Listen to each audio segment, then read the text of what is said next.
Okay, now my mic's working. What's up, fishy boy?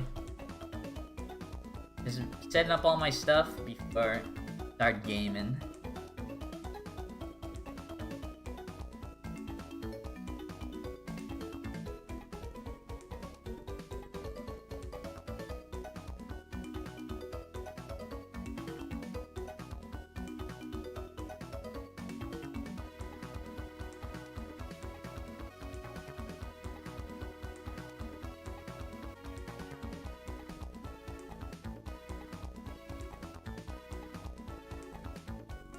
Yo, what's up, Carl?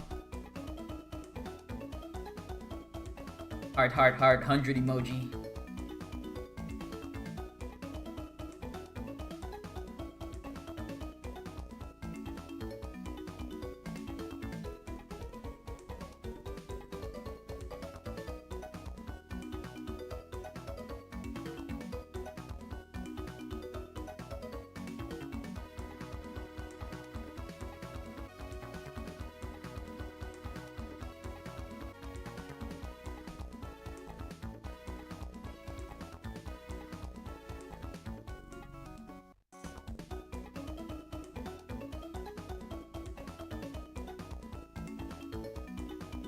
There's an advantage to playing this game in the Spanish version. Yeah, the Spanish text is actually the fastest text. And it varies depending on category, how much time it saves, but it saves a little over 5 seconds for any percent. And that's a decent amount of time for how optimized I'm trying to get the time.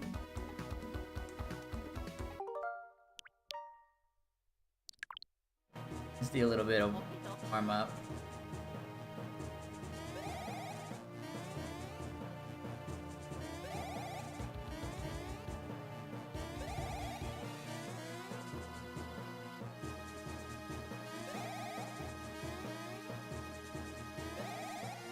Alright.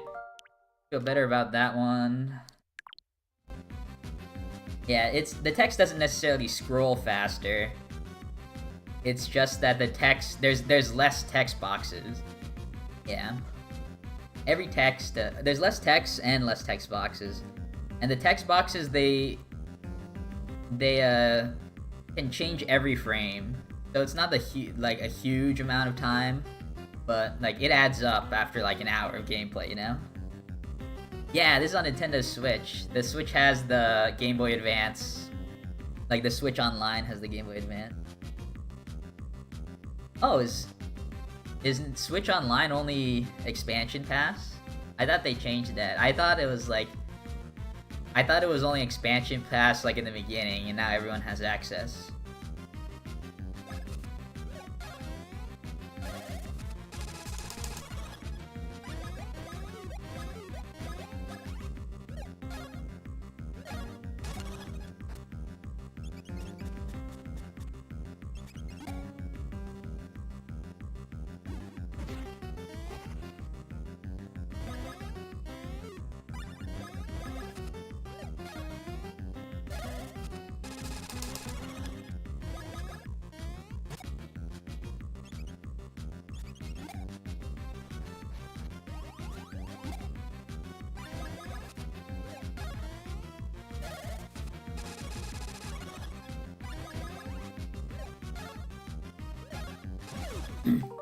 Rocking the normal online rip. It's okay. I do really like the Switch Online expansion pass though, because it's not just Game Boy Advance. You have all these classic consoles, right? Yeah, I agree. It's worth the investment. Especially if you have friends that can do a family plan. Because then it's like you can get it for like $10 a month.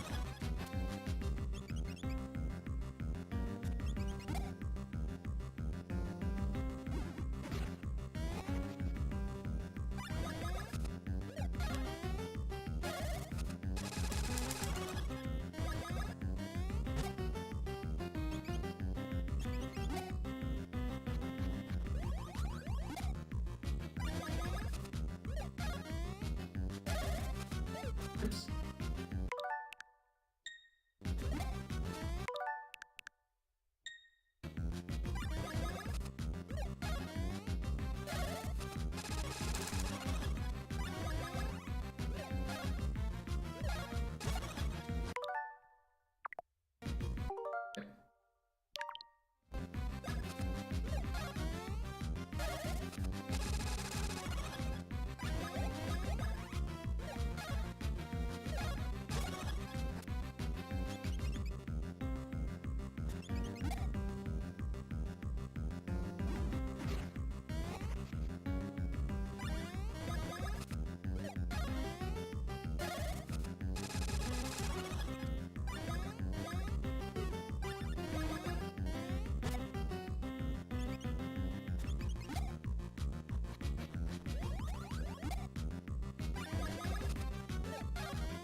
I cannot get 3 good ones in a row. So I gotta keep making sure.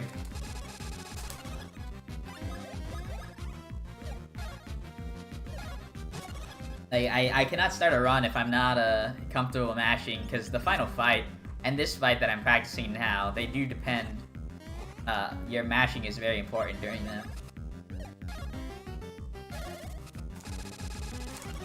That's much better. I don't know when it's a good one. Just like looking at it, if you see like a consistent flow. If you get like a consistent flow of chopper bros, if you don't have like any accidental pauses, which would indicate you're mashing either too fast, or you're mashing too fast, like you're pressing A twice in the same frame, or you're just like not letting the A button rise in order to get a second hit, and you're just holding down the button. That's better. Yo, what's up, Mario fan?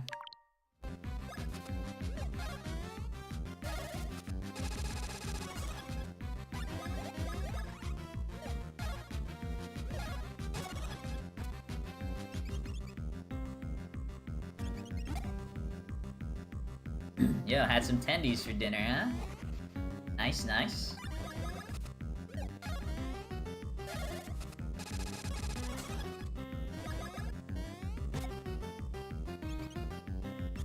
Oh my god, there's a tendy chat right now.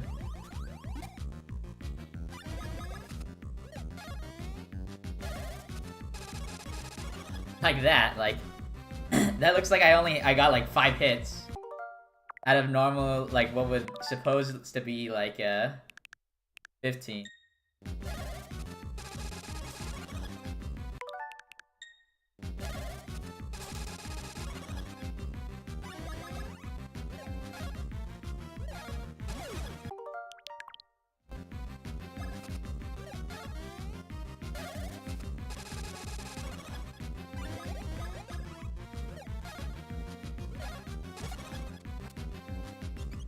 I did not have chicken tendies, unfortunately.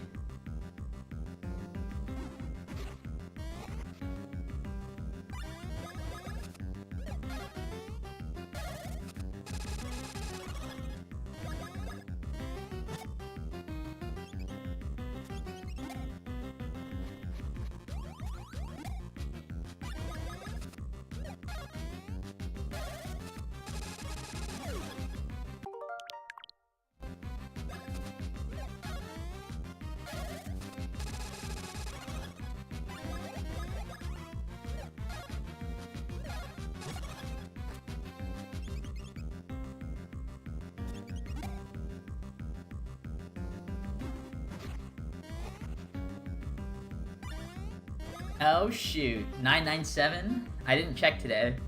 Alright, that's hype. The goal is 1,000 by the end of the week.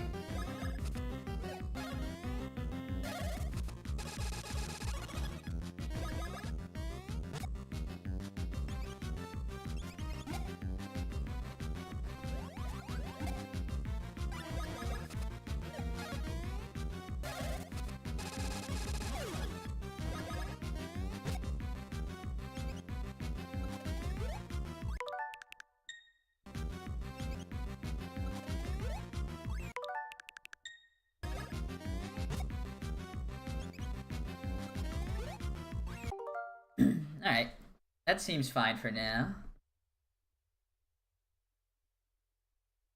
And one last thing to practice. But first I must change my YouTube video.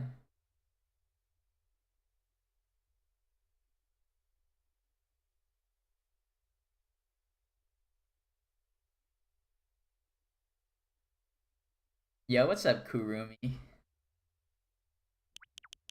Alright, last thing I'm gonna do is practice the frame perfect trick before we do the run.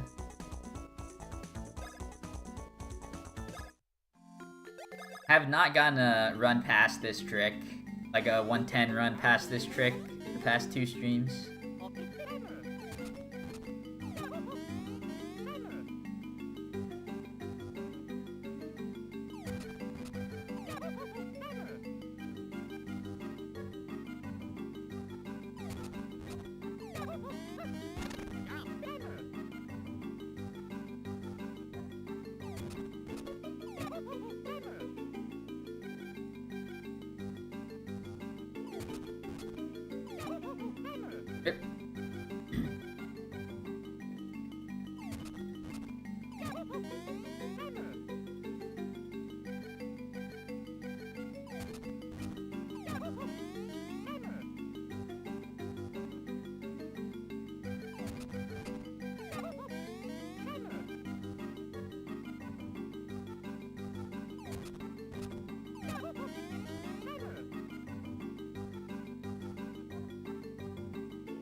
Watching stuff before bed?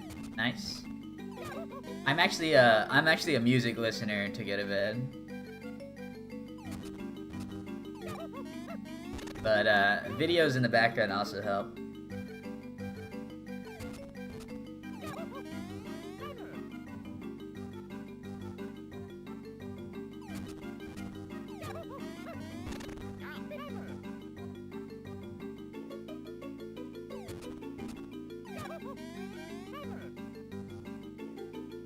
Did I say I was playing on a Switch controller yet? Yes, oops.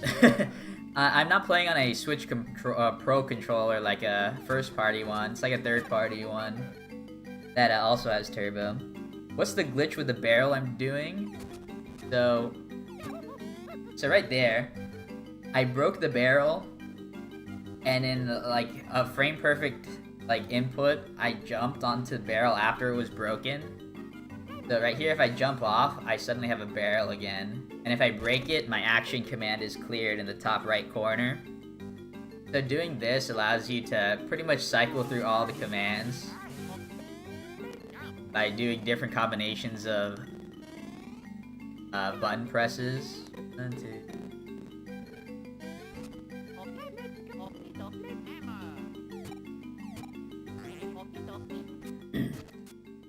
Like, for instance, like right now, I have Fire Hand on Mario, even though at this point in the game, I've never unlocked it. And, doing this allows you to get pretty much any action command in the game. And they're all broken and allow you to break everything else.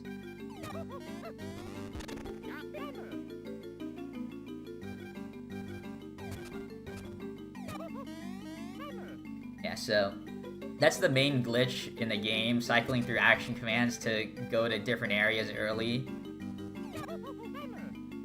But it all relies on getting this one frame trick about 3/4 of through the run. And it's frame perfect, which means it's 1/60th of a frame in this game, and that's really difficult. And I for the last 2 streams, I've been consistently 1 frame early. Or 1 frame late whenever I try and fix the earliness.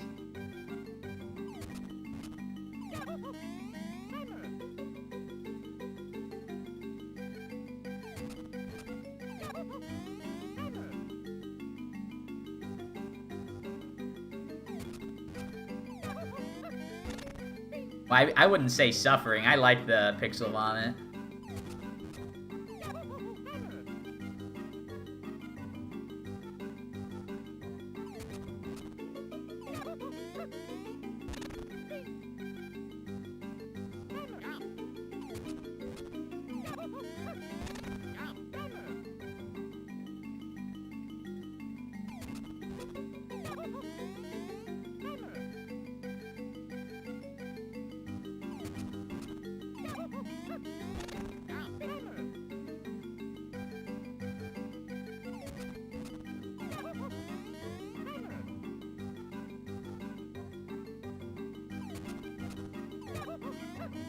Right?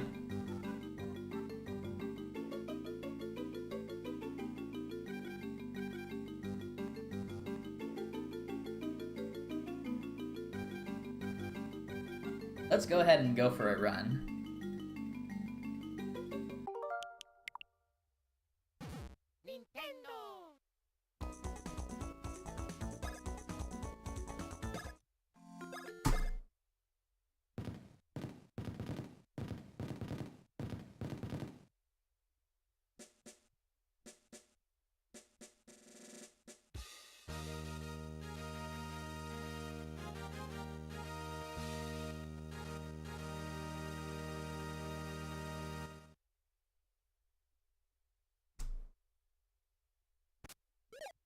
Do I speak Spanish? Not fluently.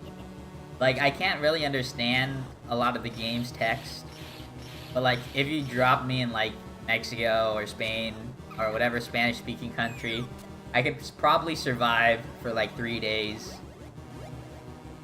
before I, like, completely run out of options. Who's gonna speedrun the Mario Bros. Game mode of this?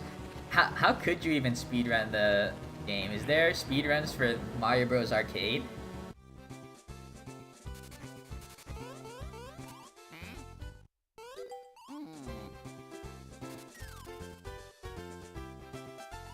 Like, doesn't that game go on forever?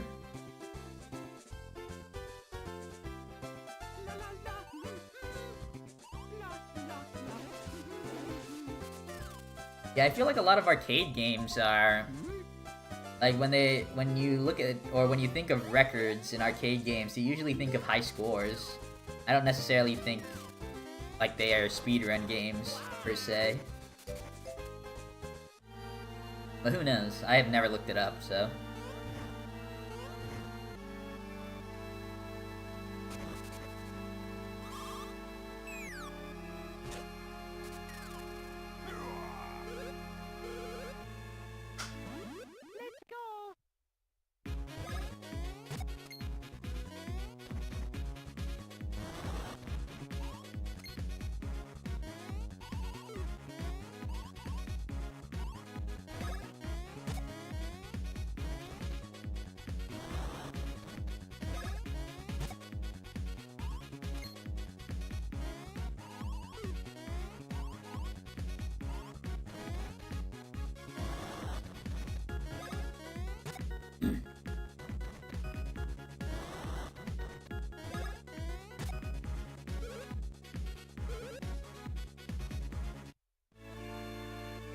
Is Mario Advance 4 the one that has Mario Bros. 3 on it? If so, I definitely had that one too. Kid.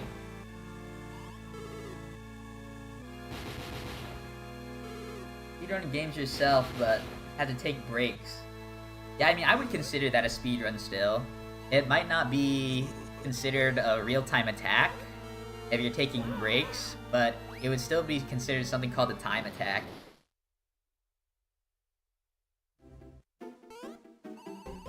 Like, a real-time attack would imply, like, you count all time that speedrunning takes, including any breaks and setup time, and, like, resetting. But, like, time attack or other segmented runs, they don't necessarily have to be done in one sitting. And there's a couple of speedruns, especially longer speedrun categories, that allow that, where you're allowed to take breaks and stuff in the middle of the run. Like, for example, Breath of the Wild 100%, the speedrun is over, like, I believe it's over 17 or 18 hours. And that's really difficult for someone to stay awake and, like, eat and use the restroom and drink water. So they ended up splitting it into 2 segments, where you could take a break that lasts, I think you could take, like, you can take up to a 12-hour break, so you can take a nap and eat stuff.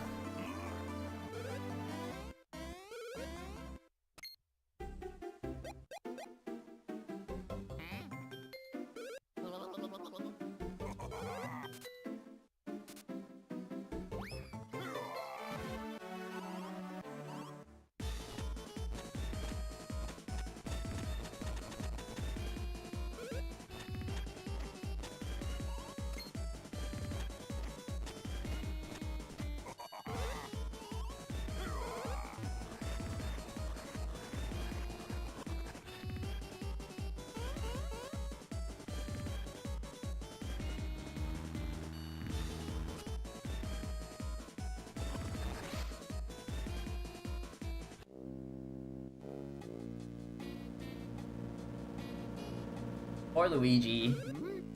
Indeed, but Bowser had to kidnap him. Without Luigi, it would not have been possible to save Mushroom Kingdom. Luigi is like the strongest member of the entire party.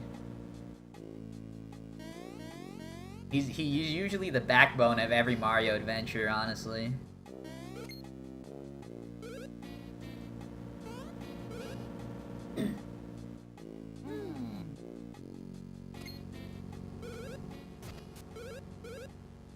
it's really hard. Like, if you get super serious about certain games that are like I personally would classify as really long, but they're not necessarily long enough like for a leaderboard, like an official, if you want to call it official, like an official leaderboard to take with a break in the middle of it.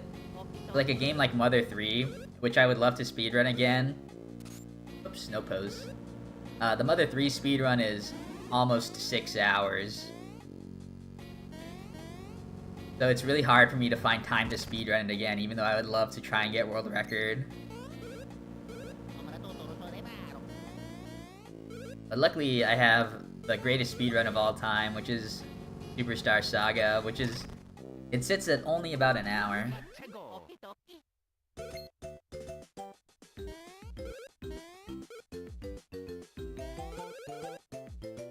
Well, Mario and Luigi have different level up curves. Like, they both excel in different stats.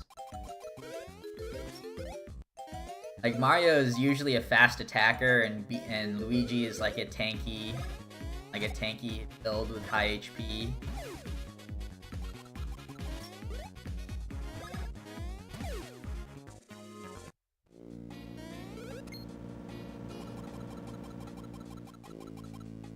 But in a speedrun, in most speedruns, you would really only focus on power anyways. This speedrun actually doesn't give Luigi power, thanks to the damage calculations and how it works. But power is definitely the most important stat for this run. Yo, what's up, Blue Bloom? Thank you for the good luck.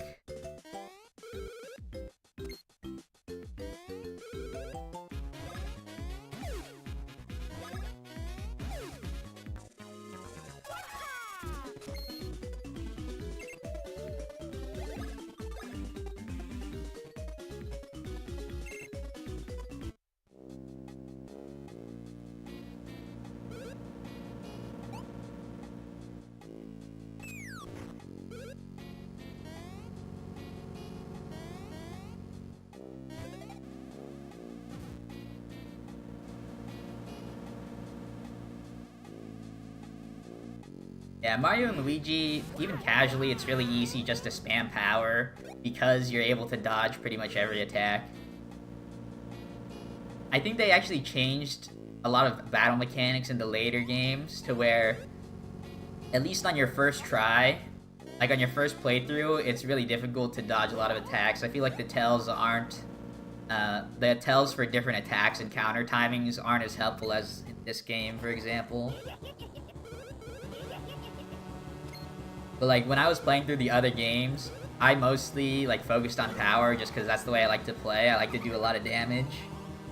And then my gear usually is what keeps me alive. Like, that actually did cause a problem sometimes. Like, with Partners in Time, the bosses were really difficult, so I was taking hits left and right.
I think the runs are gonna go well today.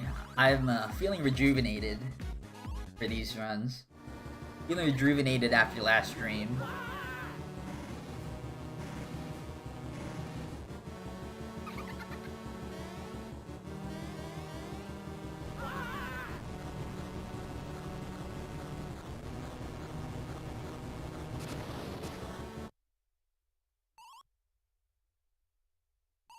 Yo, I'm actually a Paper Jam hater. I even made a Paper Jam video where it's like, How bad is Paper Jam? But I can see the appeal. I mean, the appeal to Mario and Luigi RPGs, like, they're definitely hype games. Like, I would never disagree with anyone on liking it. I was just a Paper Jam hater.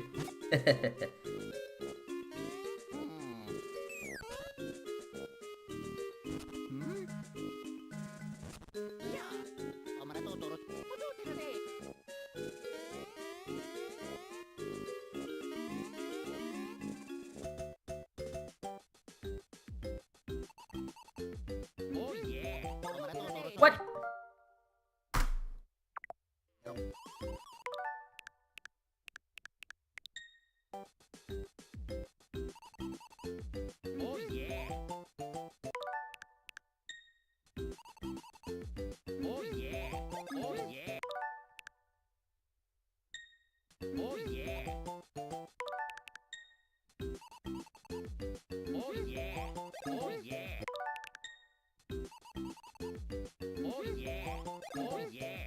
Damn it. As soon as I said I was, as soon as I said that I was feeling good about the runs today, immediately get a silly mistake like that. Yeah, what happened is I accidentally double clicked A. So my down input didn't come out in time to where I was gonna watch the tutorial of the jump minigame. And that takes forever.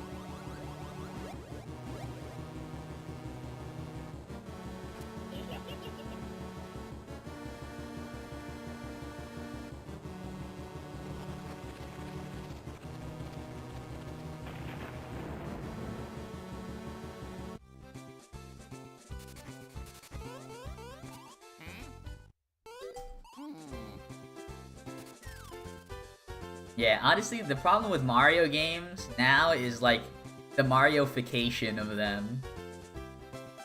Like they very rarely are fully unique games. They're just Mario with, like, one new gimmick.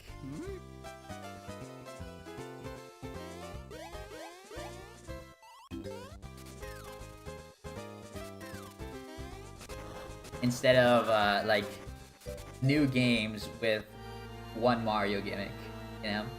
If that makes any sense.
Better than Dream Team by a mile.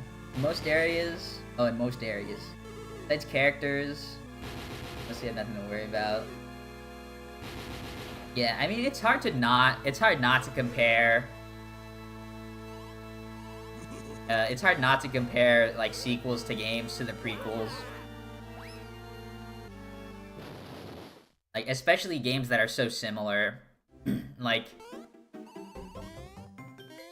I think a game that is compared to its prequel a lot, that is also, like, a completely unique and new experience, for example, would be... and it's even a Mario RPG series, is Paper Mario Thousand Year Door, and then Super Paper Mario. For Super Paper Mario, a lot of people complain about how it's not T2ID-like, but I think Super Paper Mario on its own holds up really well, and I think it's a really good game. Whereas, like, Paper Jam and Dream Team, compared to the other games in the Mario and Luigi series, like, they're still so similar. And so it's like, it's more noticeable their flaws, I guess.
Oh my gosh.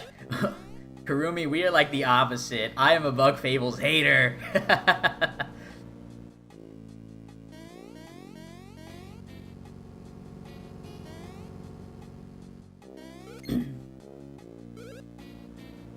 Only 1 hour till December 24. True. I love having... Ah! Alright, let's just reset. Perfect. I gotta remember that I'm playing a game. Oop. Nintendo. But yeah, I love having, like, Paper Mario discussions. Because it always ends up being, like about either, like, the downfall of Paper Mario with, like, Sticker Star and Color Splash. Or it ends up being, like, a Bug Fables discussion, where people are like, Bug Fables should have been the new Paper Mario or something. I really dislike Bug Fables. I think it's, like, inferior to Paper Mario. And, like, close to every way. Like, there's no reason I would ever play Bug Fables over Paper Mario. Whoa, whoa, whoa. Paper Mario is a great series. You have Mario Story, Paper Mario RPG.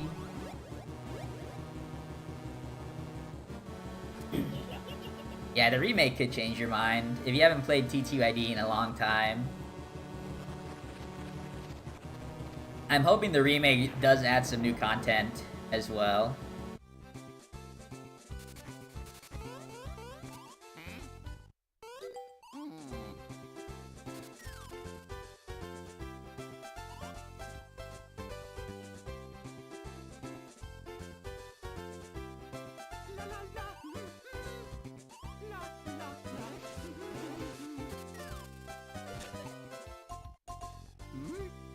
Yeah, that makes sense. There's a lot of games where I like the story so much, but I think the gameplay is so bad that, like, I would much rather watch someone play. Like, I would rather watch a Let's Play of the game instead of playing it myself, because I just, like, am so bored playing. One of those games, and this is gonna be a hot take, one of those games is Undertale. I think Undertale's, like one of the worst games I've ever played.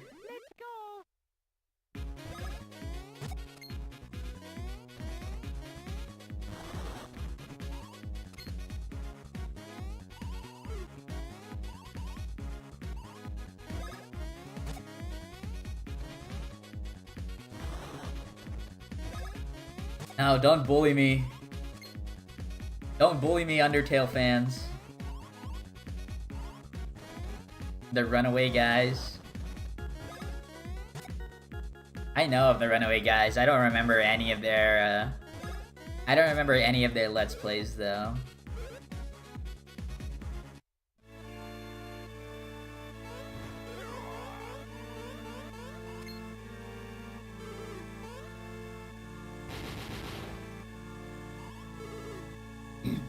I don't necessarily think a boss rush like would be what I'm looking for if we're talking about like new content.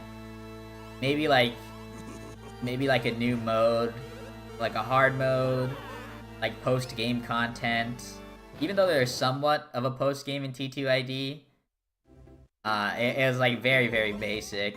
Like you could just go around and explore. There's not like really any new gameplay.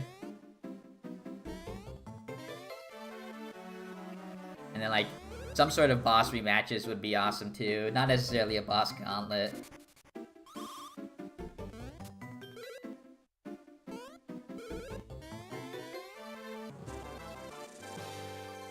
Well, on Undertale, you can't even get like the good ending on the first playthrough, which I think is really lame. I feel like Undertale,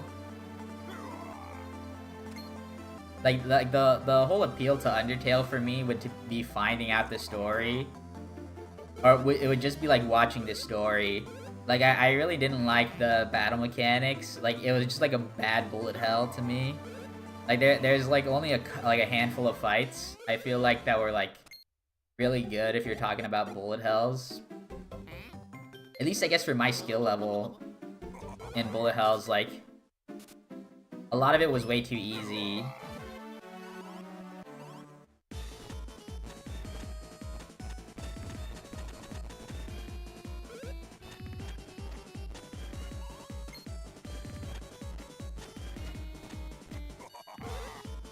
Yo, Pompey XX.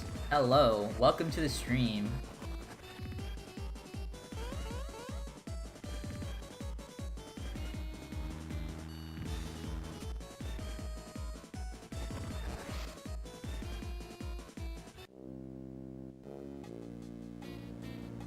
I think the only New Game Plus, like real New Game Plus, that I loved was Chrono Trigger. And I think that's because it was like the first New Game Plus. But like, I think I agree as well where like a New Game Plus where you're just kind of like going through the story, the same exact story, with like new equipment, like is kind of boring. If it doesn't actually change any of the gameplay, like might as well just start a new game.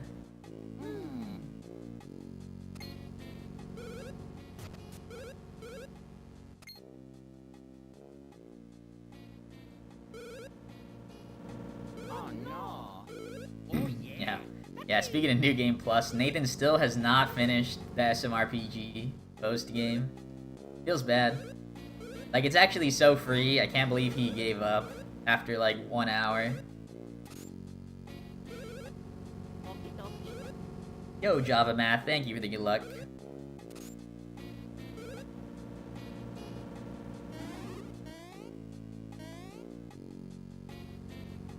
Which Mario game we're talking about? Super Mario RPG. The remake adds a post game, and there's some like new super bosses that you can fight.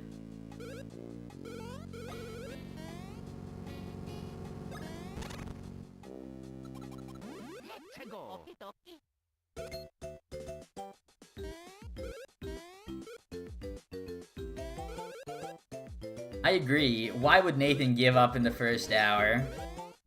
Like, that Nathan guy is cringe.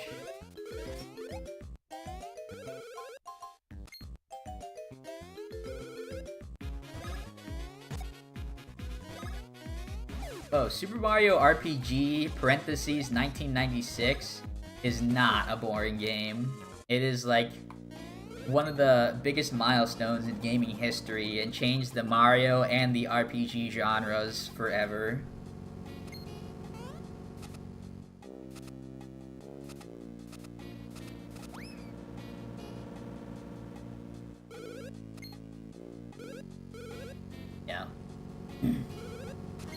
I'll be there to watch Nathan later tonight. Like, even if he starts right now, I assume he'll still be playing the final fight, judging based on like his previous attempts at the fight.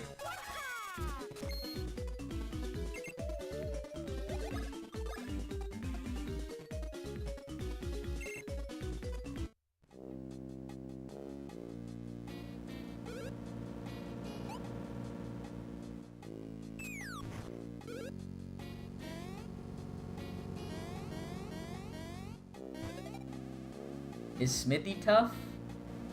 I don't know. Like I am like a Super Mario RPG connoisseur. Like I'm an SMRPG savant. Like I've played that game so many times ever since I was a kid. Like for me, they're not hard, but I can definitely see people having trouble with it if they've never played before, or if it's their first, like if it's their first playthrough and they're not used to the mechanics yet.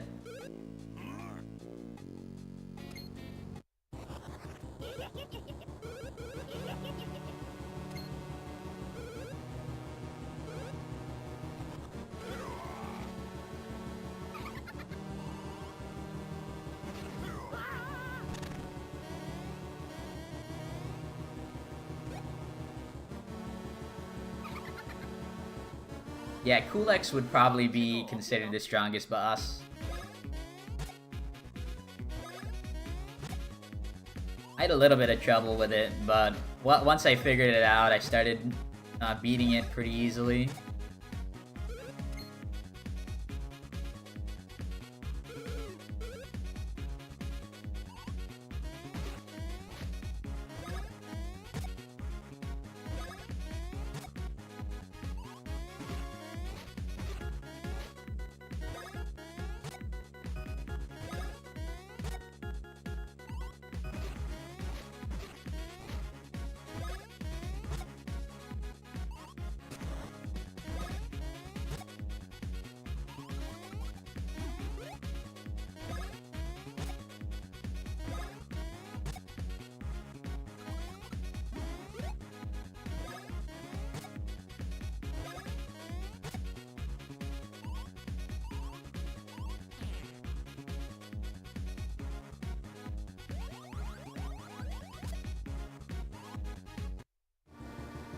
I don't think you would need easy mode for anything. Like, I think normal mode is, like, easy enough. Like, it provides a little bit of a challenge without, I think, being unfair. Yo, Ratine. When did I start streaming on YouTube? I guess, like, starting last month. Like, the dual streaming went into effect on Twitch, so I said, why not, since I've been trying to build my YouTube channel up. Like, I posted videos and stuff, too. But now, like, what day am I on? Am I on day 9 or 10 of the world record grind? Started streaming the speedruns on YouTube as well.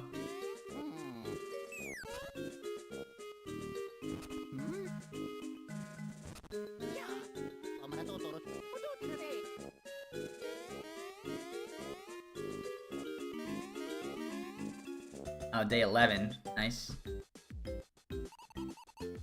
Oh yeah. Oh yeah.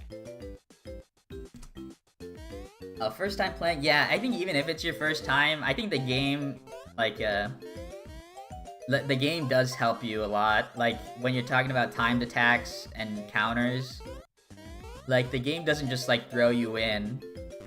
Like, it doesn't, like, throw you in the water, like, trying to teach you how to swim. There's, like, different timings and, like, markers to tell you when to press the buttons. And as you get better in normal mode, those markers end up going away. So I think it scales pretty decently to how good you get at the game. I would definitely consider taking easy mode off and going back to normal. Like, during your playthrough, once you get the hang of the mechanics.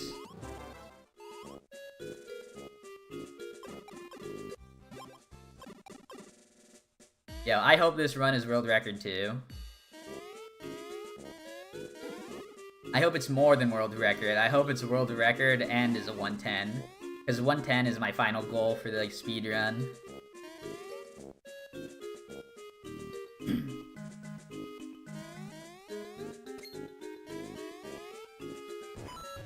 And 110 would also be a pretty difficult time to get, but I do think I can get it.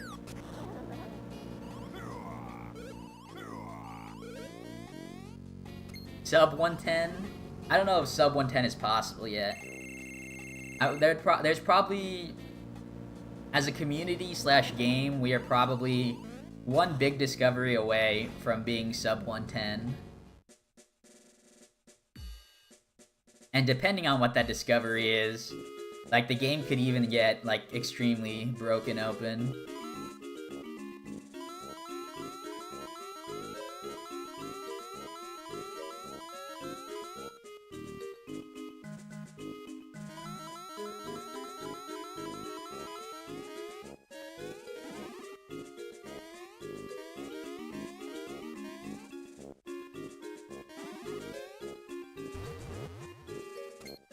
Like, if a new trick is found in the early game, like, that's significant, I could see it saving, like, even 20 to 30 seconds. And if it's found, like, something similar to, like, Sewer Skip, or, like, Chucklehuck Woods early happens, then that would take minutes out of the time.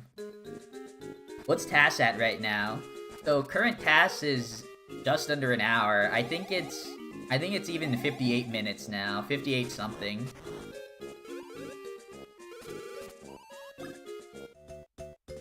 But the original task of this game, which came out when I was running the game, was a 112 RTA.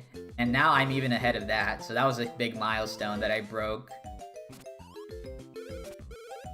And fun fact, I think I broke that milestone when the Switch came out. I think the first Switch world record was the first world record under 112.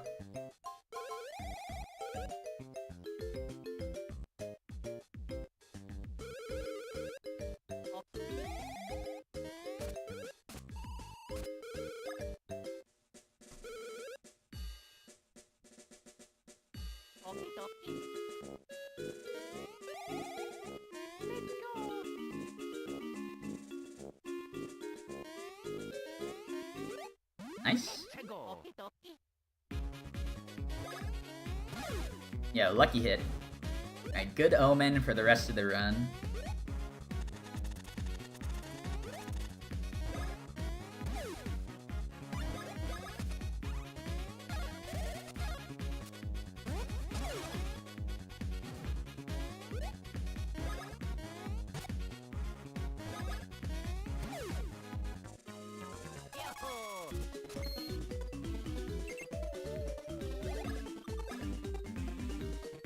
Yeah, 3.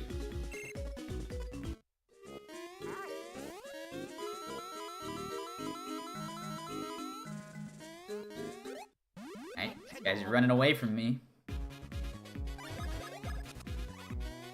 Yo, I also love playing this game on the TV.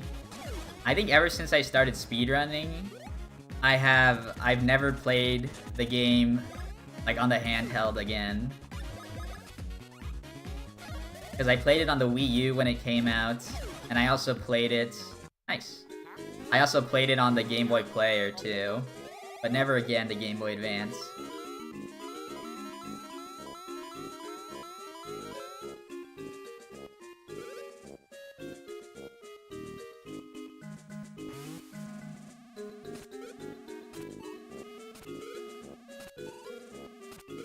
Yeah, I can see the remake of Superstar Saga, people liking it better. There's a lot of new changes and quality of life changes that are definitely better in that game than in this game, but I think the appeal, like the art style and then like the nostalgia for the original, make me put the original a bit higher.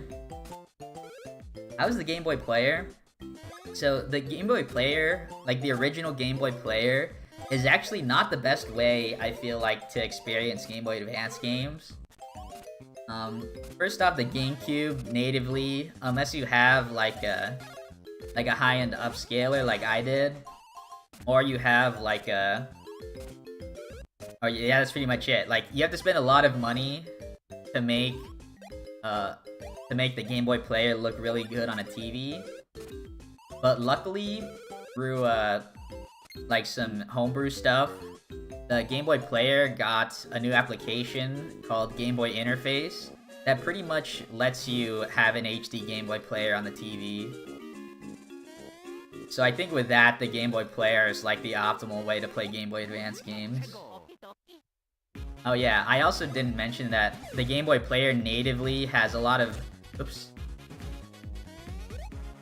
the Game Boy Player has a lot of like wrong colors that it displays and a lot of input lag on it as well. But the Game Boy interface fixes everything.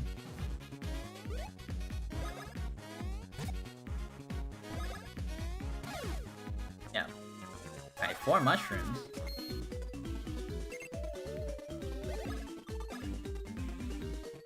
Nice too.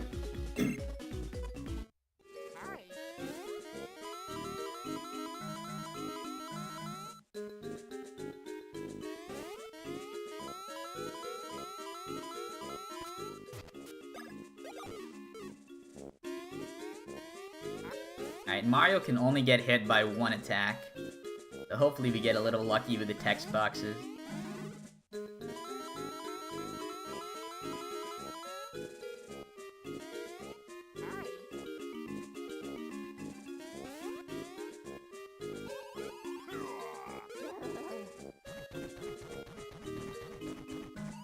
Yeah, I actually use the gamepad as well. For speedrunning at least, but I like having the TV. Like, having a big screen on this game that looks really nice is awesome.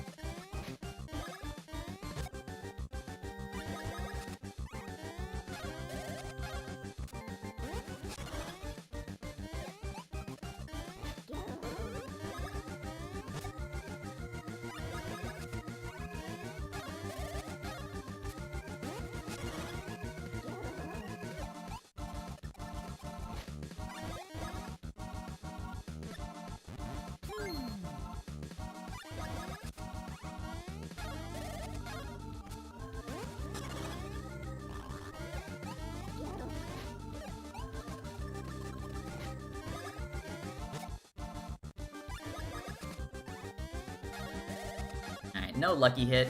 This is a rip.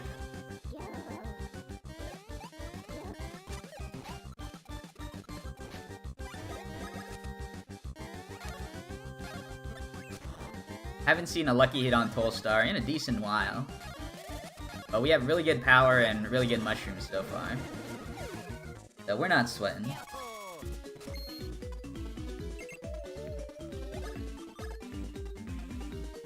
Why isn't Bounce Bros used? So, during the run, I am actively trying not to use Bounce Bros as much as I can. Because Bounce Bros would only be useful in the early game. And if you use it too much, you end up unlocking the advanced command, which has an added cutscene to it. And since we don't need it later on, that would just be a waste of time. Not to mention, Luigi's damage output with Bounce Bros isn't really high. So you might as well focus...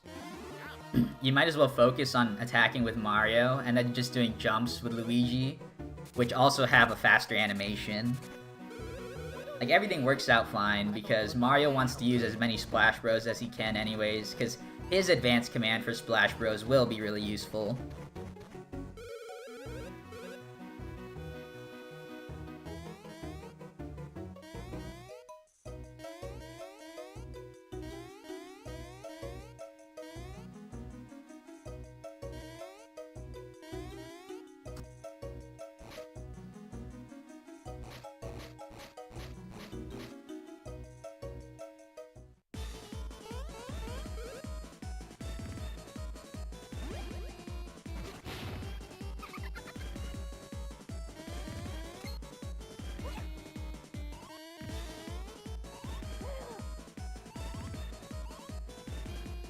I think all the remakes look really nice, but I think just like a lot of the art style and the animations that come with that art style, I feel like it makes the game feel a little bit bloated to me. Like, a lot of the animations I feel just take really long because they're trying to show off like all the 3D. But other than that, like my only other problem, or the other reason that I rate the 2D art style higher is just because I like it better. Like, I don't have a problem with the 3D art style just because it's 3D.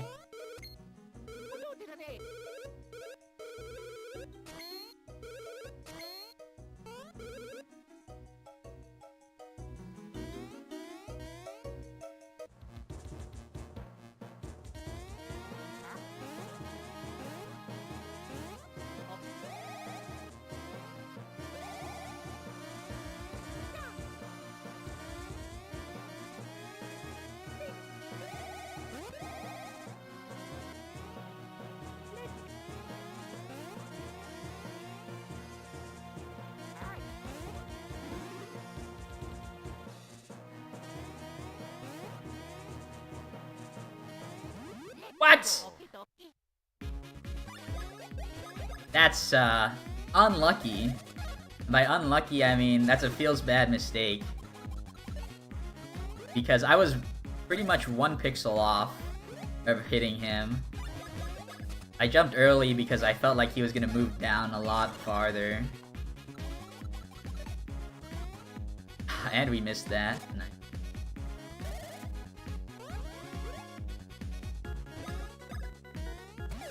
Damn, this fight would have been over if I had just hit the counter. Damn it. Alright, give me a 2 here. Alright, at least we got good power. So that'll just be an Easter egg in the world record. it was really, like, that little time loss is gonna end up just being RNG manipulation to get really good luck later on.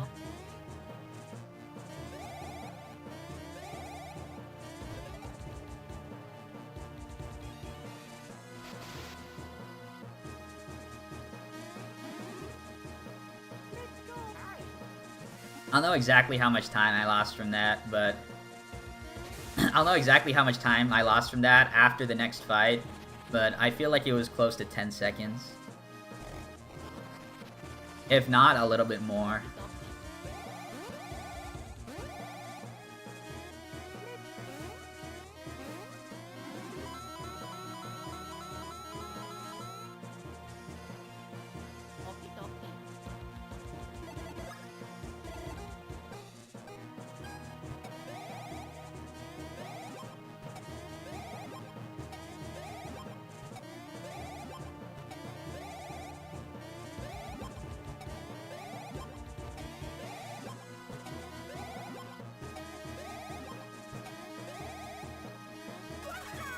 Right.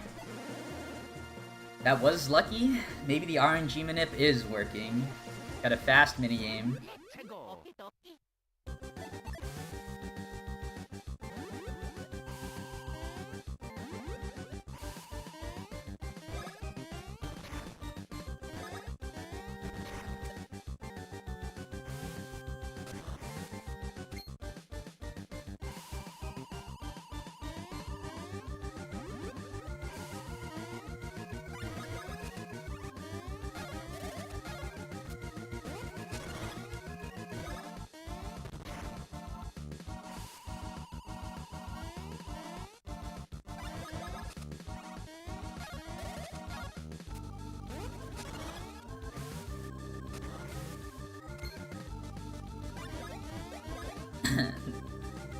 Nice menu.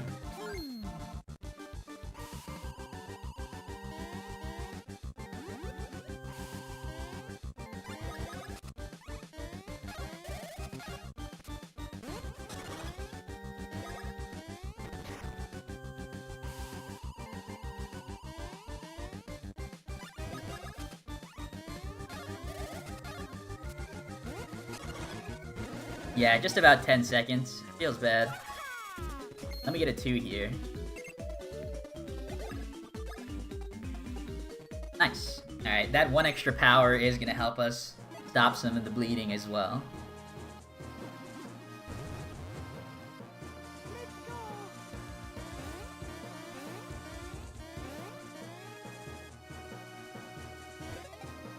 All part of the plan.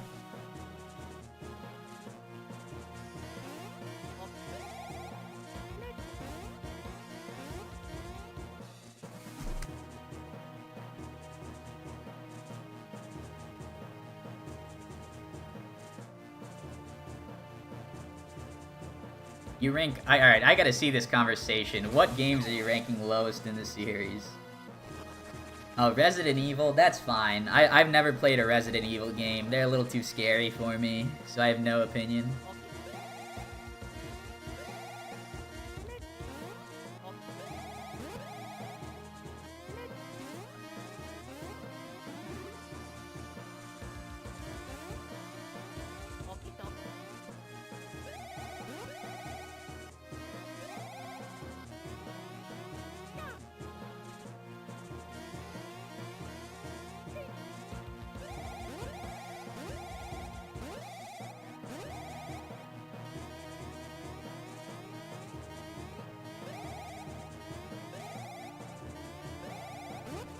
Alright.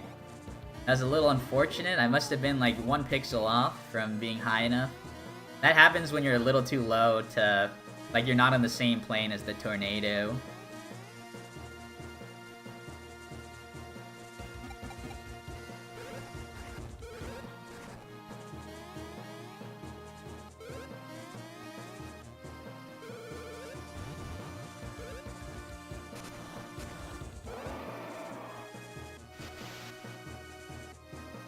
I think I watched a friend play, I think, a newer Resident Evil game.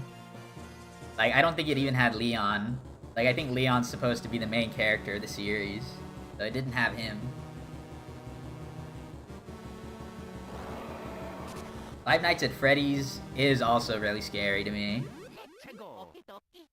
Like, anything that, like, kinda has, like, anything to do with reality is scary. Like, even though, like, it obviously doesn't exist. Alright, Luigi could also get a lucky hit here. That would save me some time. Mario's the only one with the lucky hits so far, though. And... Rip.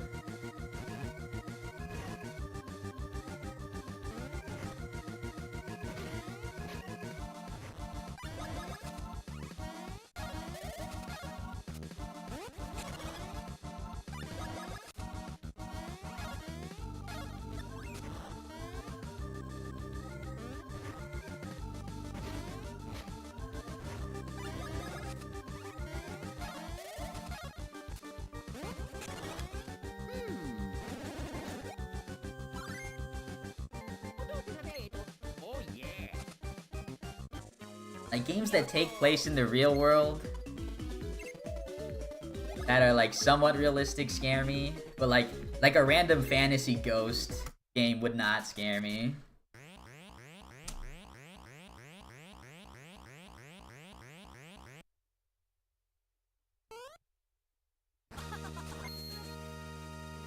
Like Phasmophobia doesn't scare me, but, like, Five Nights at Freddy's scares me. The idea of somebody in an animatronic suit, like trying to kill me, like, is much more plausible to me than, like, a random ghost or demon.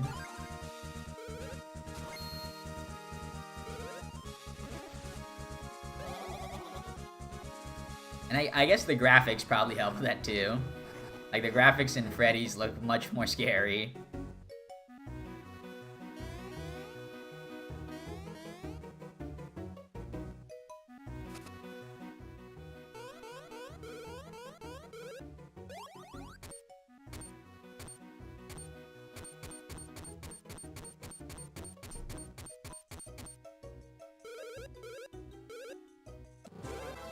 Yeah. Mario and Luigi games, I don't know. Like, I feel like maybe Mario and Luigi games, they might have been forced not to be in the console. They might have been forced to stay on 3DS to, like, help separate them from the Paper Mario series.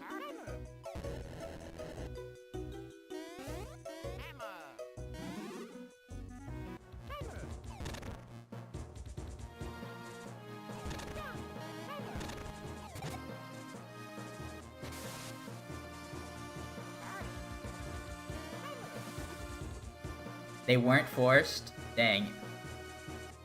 I will say, putting a Mario and Luigi game on console would have definitely saved Alpha Dream. Like, so many more people would have bought it if it was on Switch.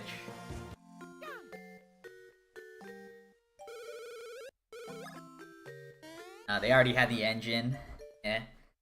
I guess they were trying to be as efficient as possible, because they needed to put a game out to try and save them at that point. Although I think at that point they were probably, there was probably no way they were gonna get saved. Like, they were already on a sinking ship, they're just prolonging it.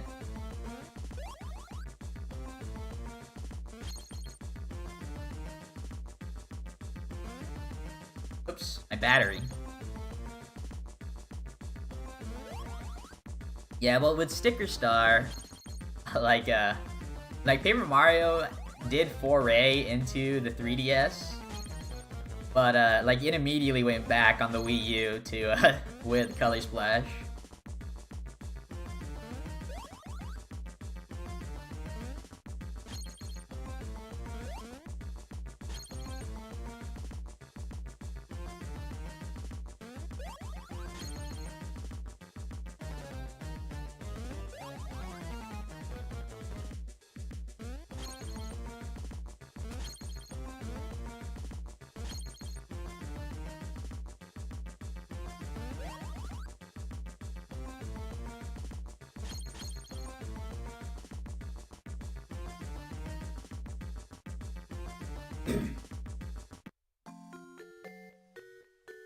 Oh yeah, this is file select screen, huh?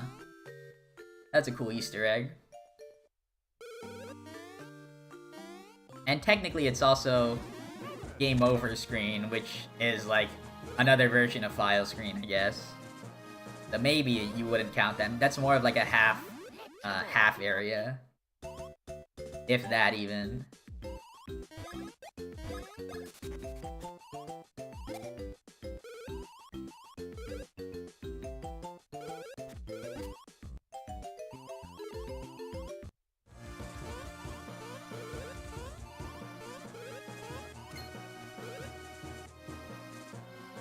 Have I ever thought about running web games? No, never.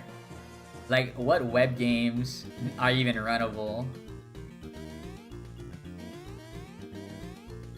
Right? Like, I was in a weird spot to, like, dodge instantly.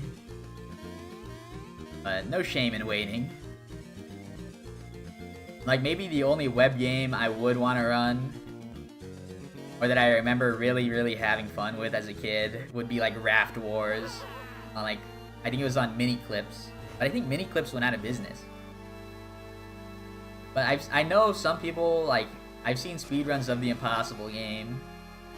And then, like, the world's hardest game, which is, like, the one where you're a dot and you're trying to get to the goal.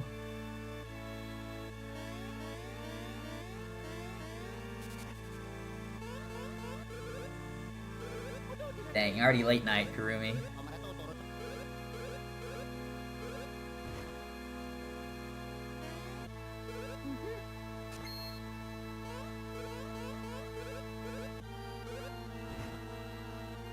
Well, I call a lot of things Easter eggs, guy. Like me having a single mistake in this otherwise perfect world record that I'm doing right now. Like, that mistake could be classified as an Easter egg.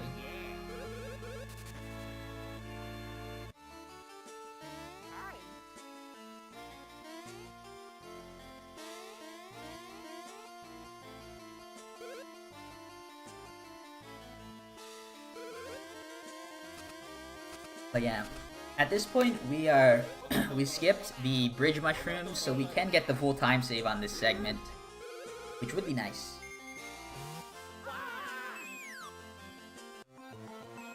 And that would put us just about back to where I was before the missed first strike on the dry bones.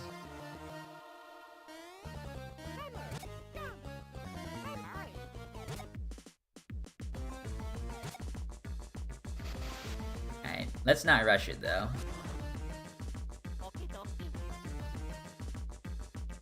Okay.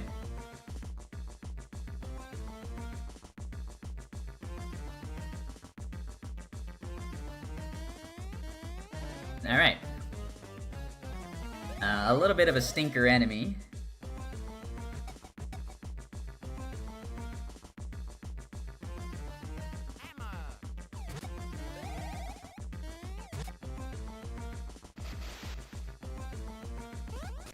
Yeah, this is a great remix.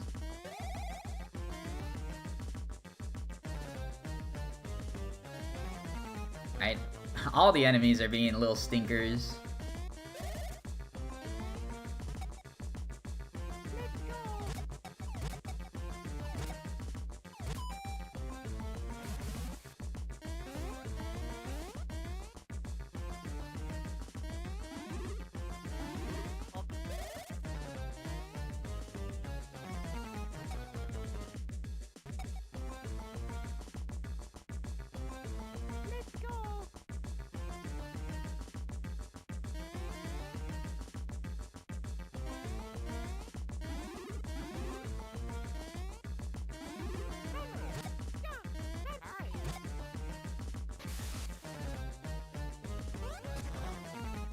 Okay, how are you gonna do?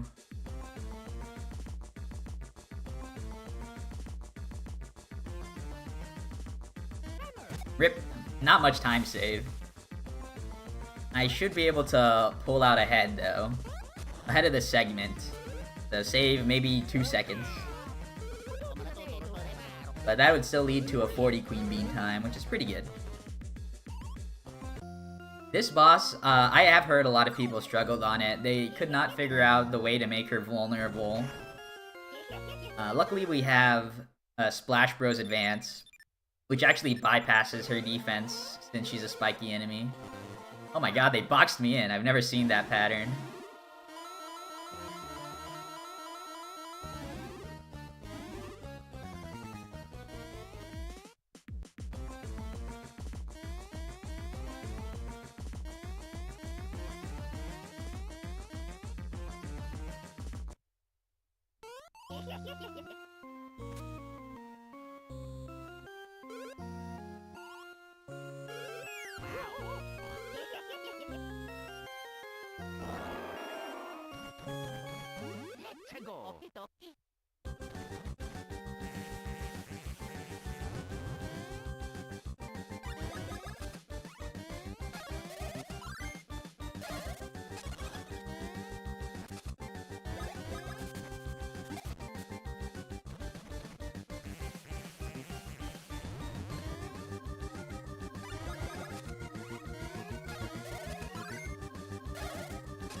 Do Mario and Luigi only have 4 fingers in this? I've never even noticed. Mostly because I've never looked for it.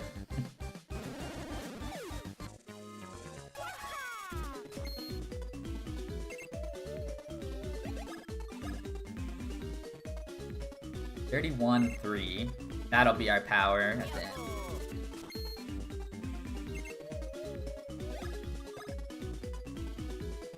And 17. That's really good stash. Yo, the clutch. 31.3. Jump 2-2.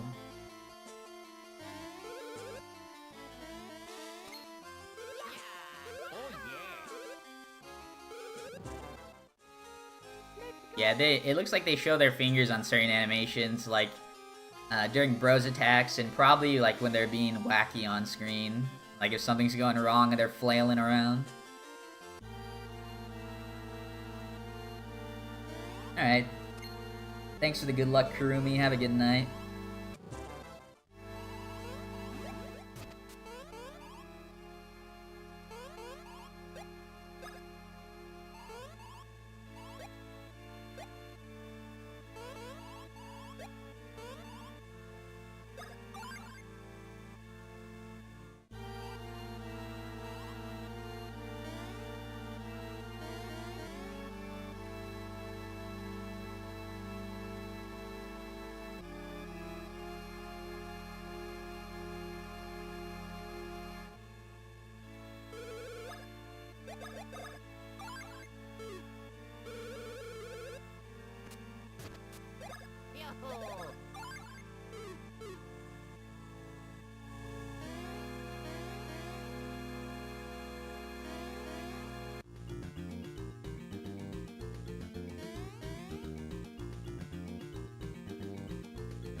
Alright, where is this beanie? It's looking like it's top left right now, which is a good position. If it stays there. Alright.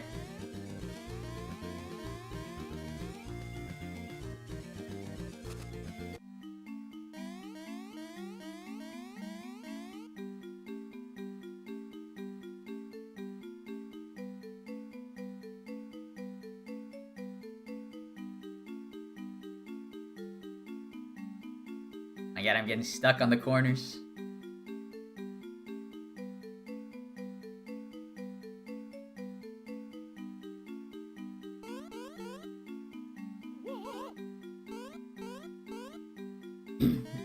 Dang. Not saving for a long time and dying definitely brings back bad memories of playing games as a kid. Yeah, autosave does come in clutch in the modern era. Yeah, that happened to me during my first, or my recent playthrough of the new SMRPG remake.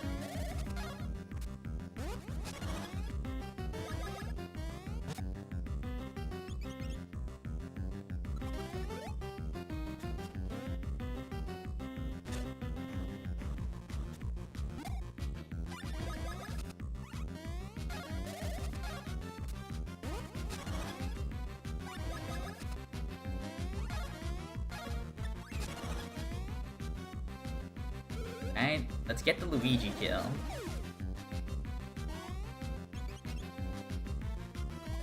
Ouch. I also forgot to count for my new timing, but it didn't matter.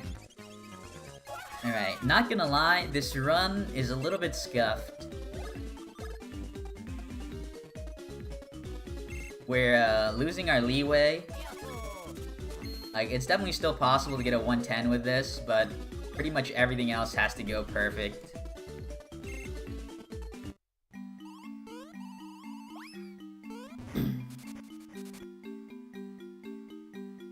I'm hoping for a first try Super Hammer coming up here.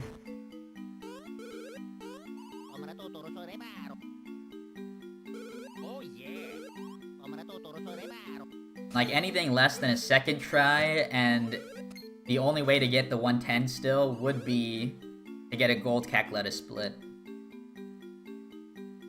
Which is possible. I had a close to a gold yesterday during the last stream.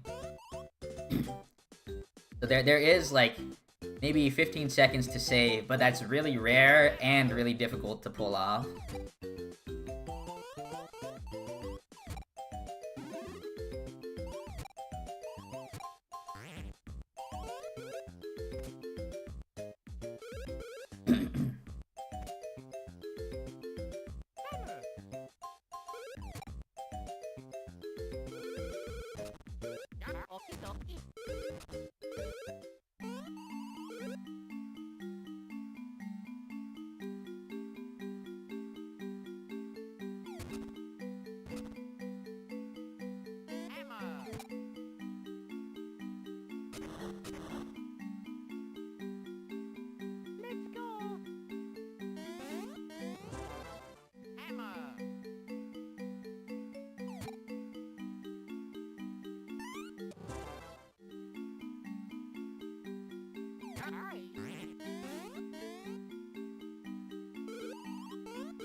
How does turbo work for text? So when you have a turbo button, just holding down the button, or holding down turbo with the button you want to press, will press it every other frame. Or in this case, it will press it... I don't know what the conversion rate for 20... Is it 1 frame on and 2 frames off? For 20 frames, yeah. Or for 20 inputs a second, 20 hertz, I guess. Oh, 1 frame early. Damn. And 1 frame late. Alright, rip.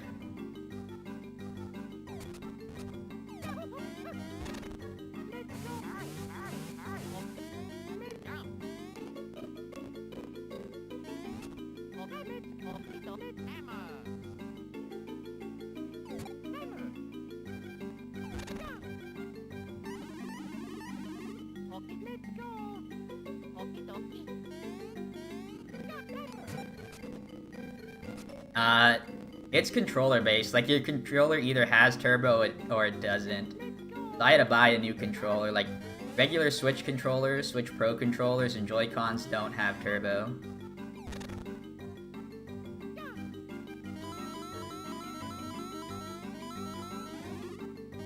We should be good with all our stash points.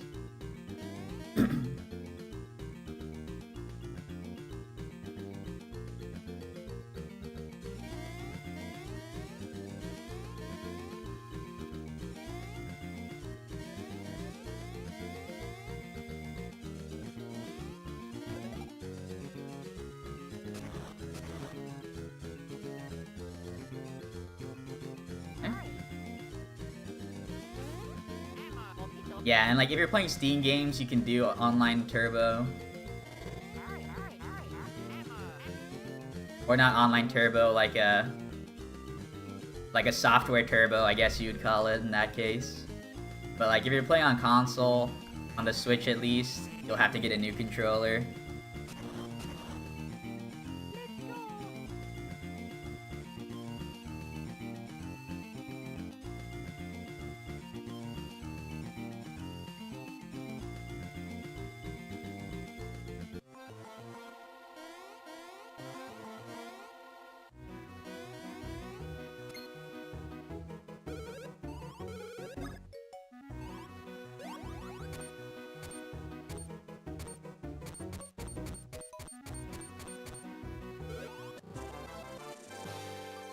Alright, it is doable, but we need to have perfect everything, pretty much.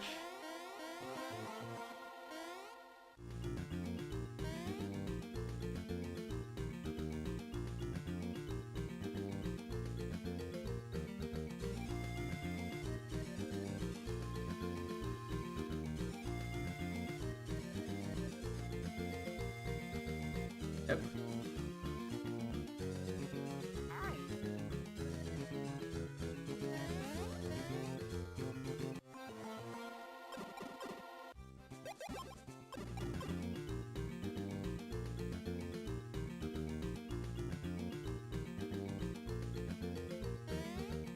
Damn, that beanie has been going right every run recently. bad Sharpie position too.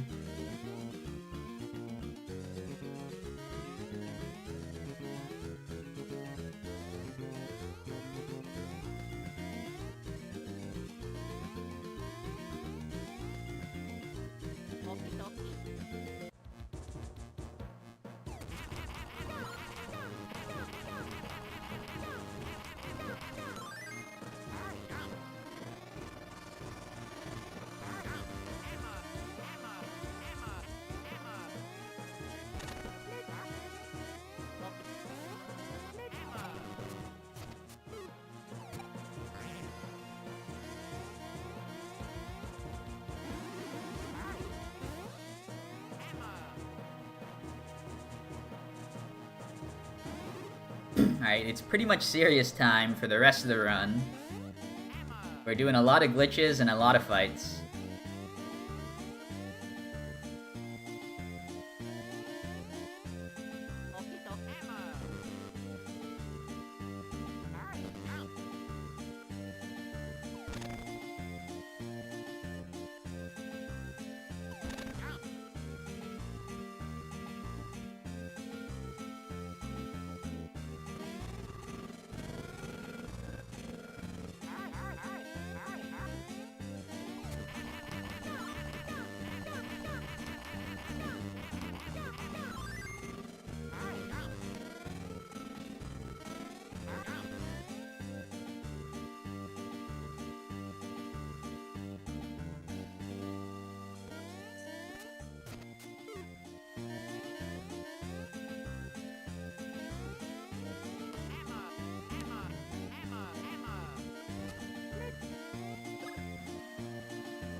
Yeah, in the back area, you go there only as Luigi, and then you can backtrack later on with both rows. But normally it's Luigi only. But that's how we get to Funky Town, using glitched and going through the back exit.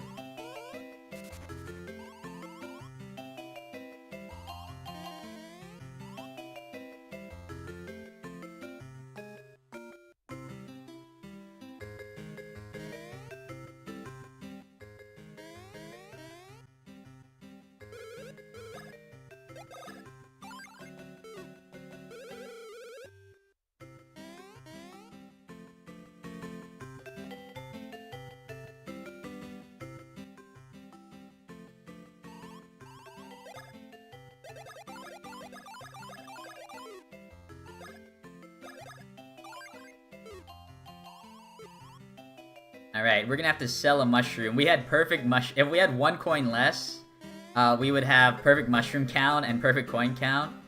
But I have to sell 1 mushroom on my upcoming shopping trip.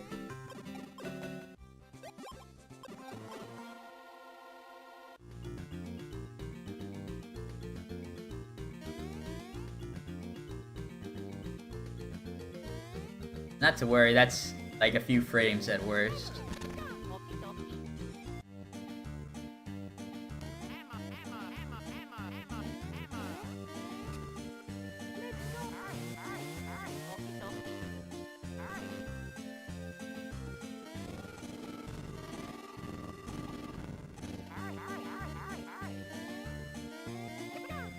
What the fuck? Oh my god! It's over. I'm gonna...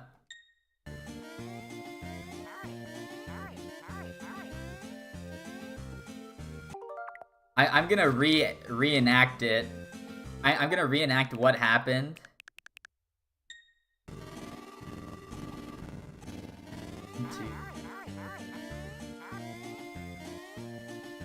So that you can see what happened. So right here, I am 1 pixel too far to the left, where I cannot hammer Luigi into the ground.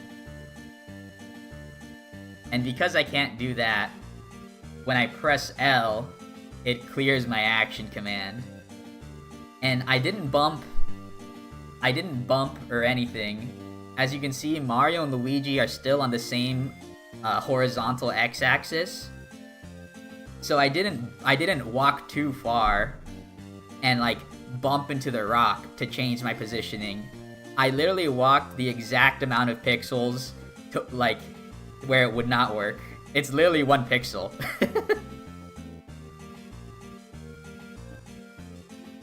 Yeah, like being here would work. And then if I pressed B, it would have continued. That is surprisingly not the silliest way I've lost a run.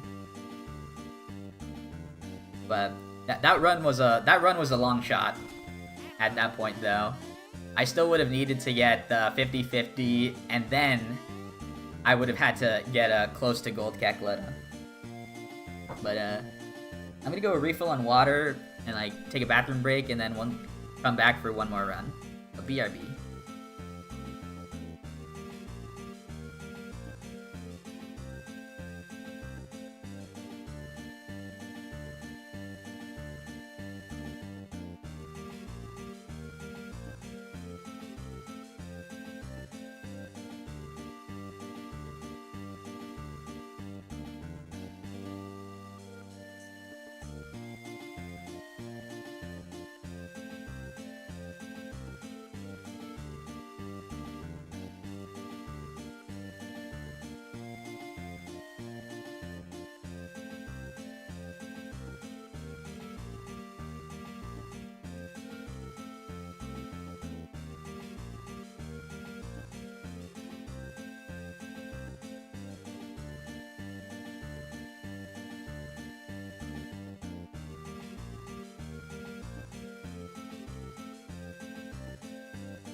Alright, I am back.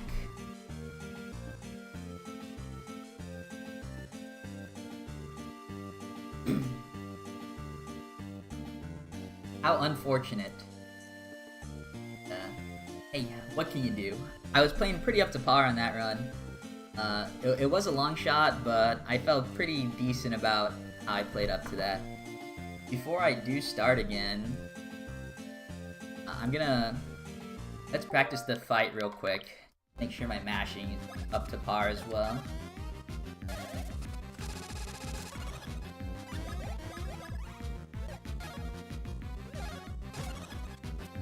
Yeah. In the winter months, which happen to be my heaviest speedrun months, it always gets really cold. So my fingers start to freeze up sometimes. So I gotta make sure I keep warm. It was a pretty good run. I wouldn't say good run fully, but it was pretty good.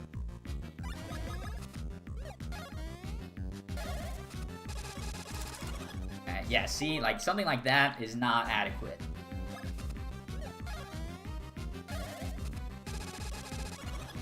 Something like that is. I just gotta make sure I'm comfortable when I start the mashing, like in a comfortable hand position.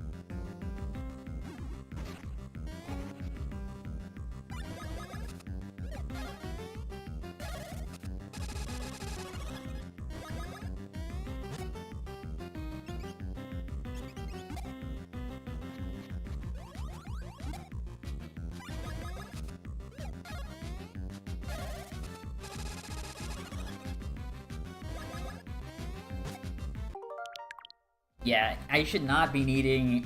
I should be killing on that turn, minimum. Oops.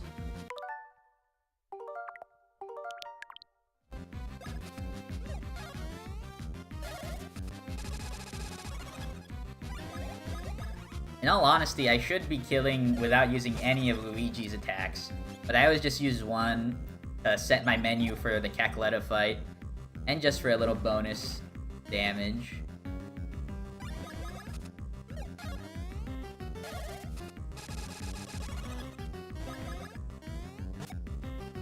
You can also hear the rhythm for how good of a mash it is.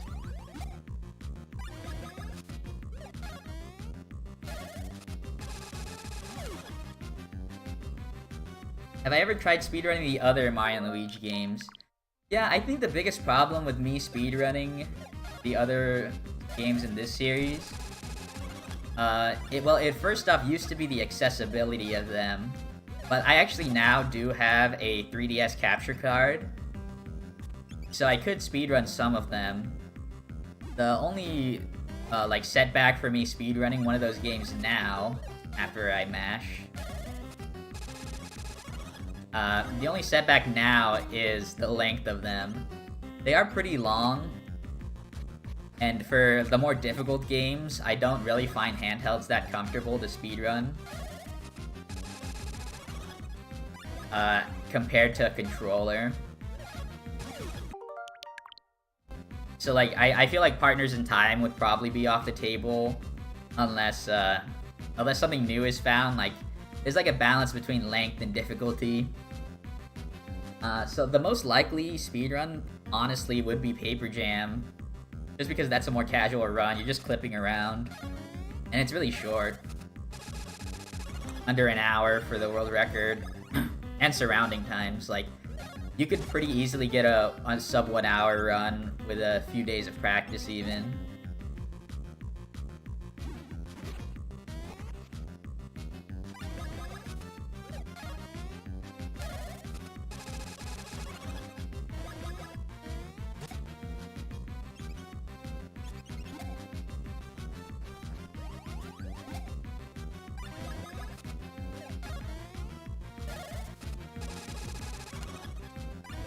Wow, I'm consistently one hit away. That's, like, not good.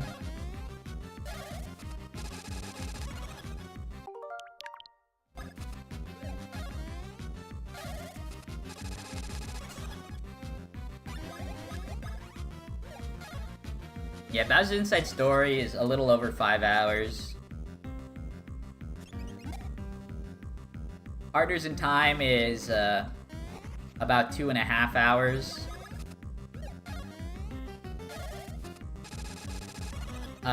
Dream Team is actually close to 2 hours, I think, as well. And then Paper Jam is under 1 hour.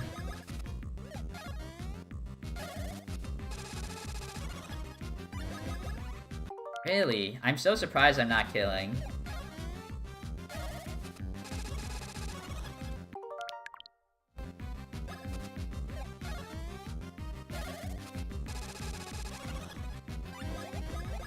So that was a good one.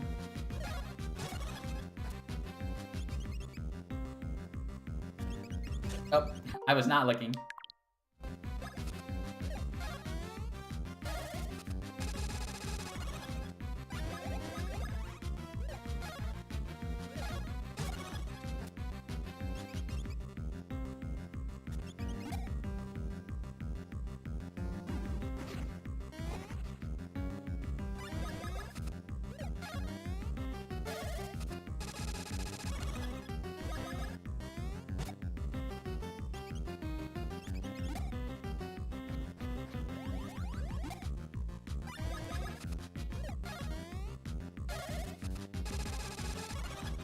Really? I'm so surprised I'm not killing. Good thing I practiced this. Alright, that... I think I might have been mistaken with calling other ones good. I feel like this one has to have been good. Yeah, if I cannot kill Birdo, then I cannot complete the run.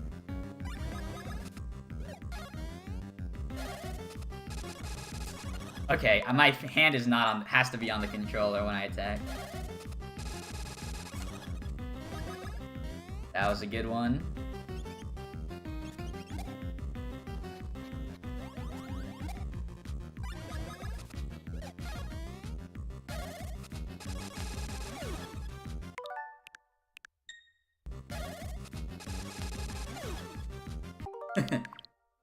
Alright, let's try and just kill her one more. Twice in a row and we should be good.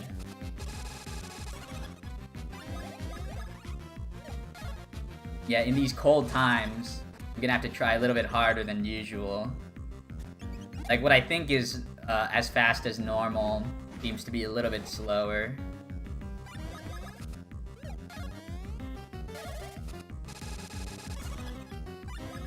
Let's jump.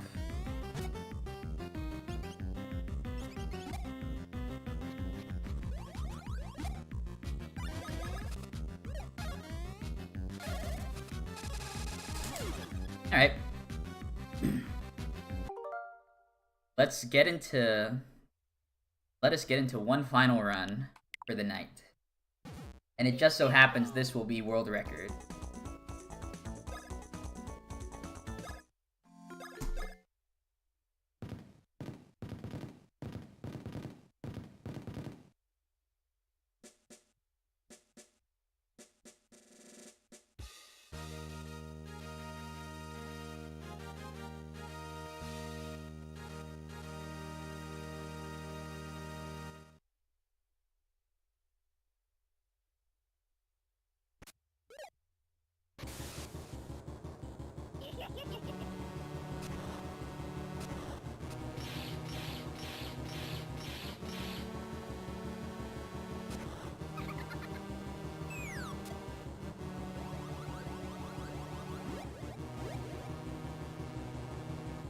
Thank you for the good luck, good luck, good luck.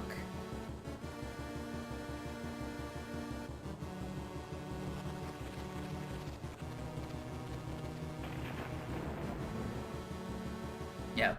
Last run was about to be valid and world record. Like...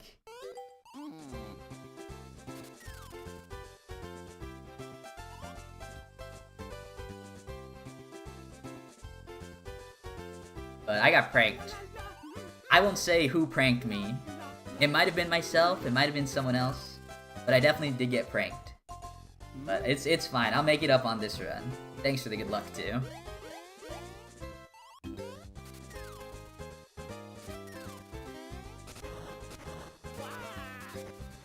Being stuck on Dreamy Mario when you first... Isn't Dreamy Mario like the first boss? Like, I know it's like the first boss slash tutorial boss, but I actually agree with you, because I specifically remember the Dreamy Mario fight when I recently played through the game, and I thought, like, why is this fight so long? And I don't know what mechanic was making it that long, but I guess you also were having trouble with the same mechanic.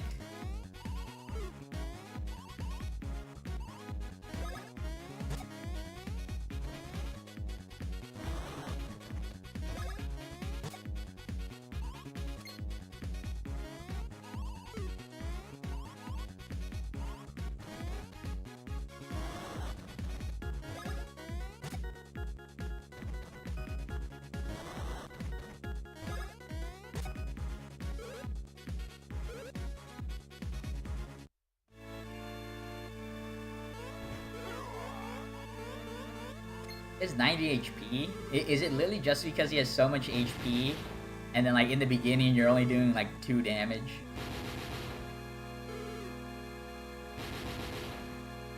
Like, I would believe that too. The boss fights in that game are also very bloated.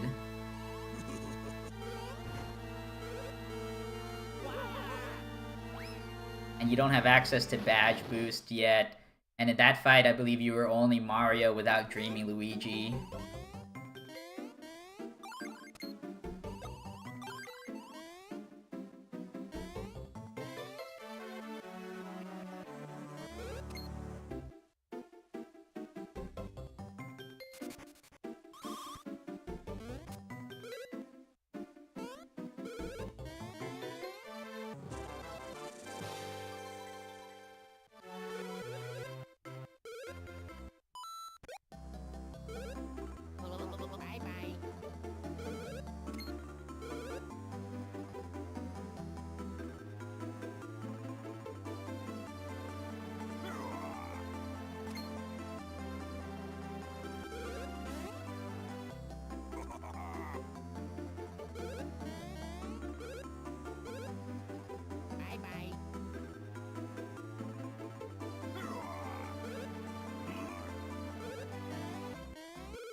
TBH, after Bowser's Inside Story, the games became cutscenes if you use a Bros move. Yeah, I agree. That's one of my biggest problems with a lot of the attacks. Specifically Paper Jam, that have not only Bros moves, but the trio moves. So, like, those moves, like, each move is over a minute. Like, I might be exaggerating, but when I say over a minute, but it's close to a minute of cutscene that is combined with the actual attack itself, which has long animation time as well. So using those moves were like really bothersome during my playthrough. It felt like the fights kind of dragged on, but you kind of have to use them because they're your strongest moves.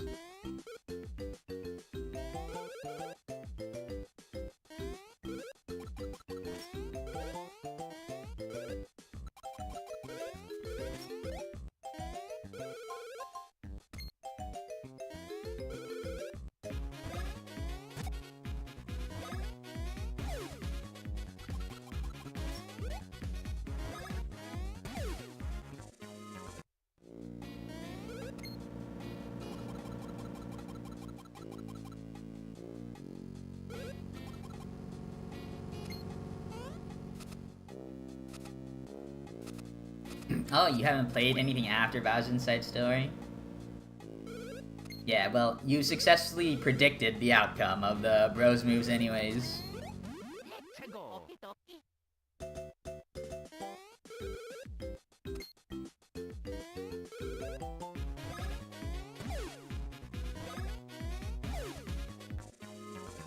Speaking of like 3DSs, I think Nintendo is pretty much I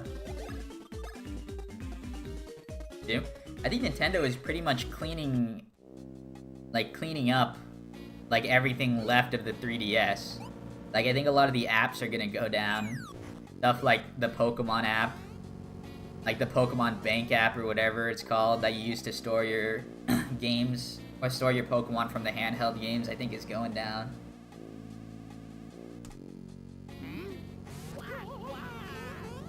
But I guess it's kind of fixed with Pokemon Home.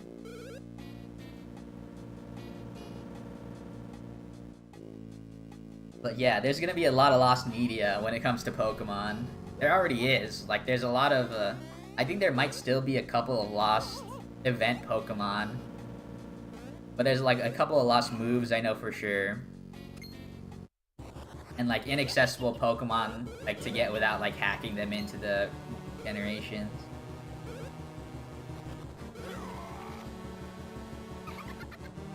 You at least saw a speedrun of the later games, so you know what's up with them. Yeah.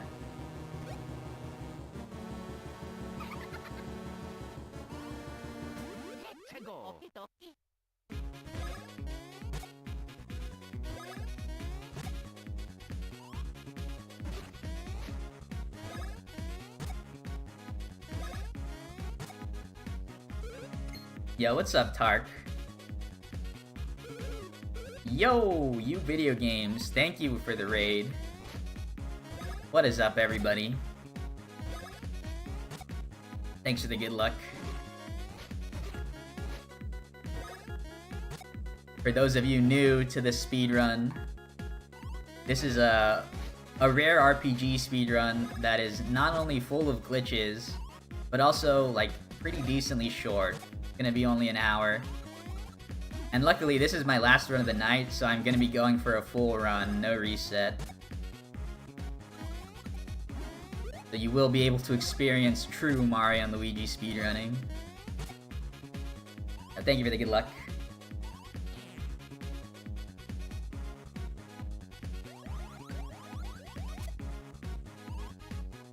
Can't believe Paper Jam reuses Dream Team's game engine. I mean, it's not surprising that it reuses. I think Bowser's Inside Story might as well. The Bowser's Inside Story remake for the 3DS, that is. But yeah, they're similar games. Like, at that point in the series, the Mario and Luigi games, they stopped being, like, newish. I don't want to, like, harp on it too much, but, like, they stopped being, like completely new gamed, and they kind of settled into like a Mario and Luigi formula, like just wrapped up in a different package. Like Dream Team and Paper Jam. Paper Jam is kind of just Dream Team with a new gimmick. At least IMO. Yo, Johannian, thank you for the good luck.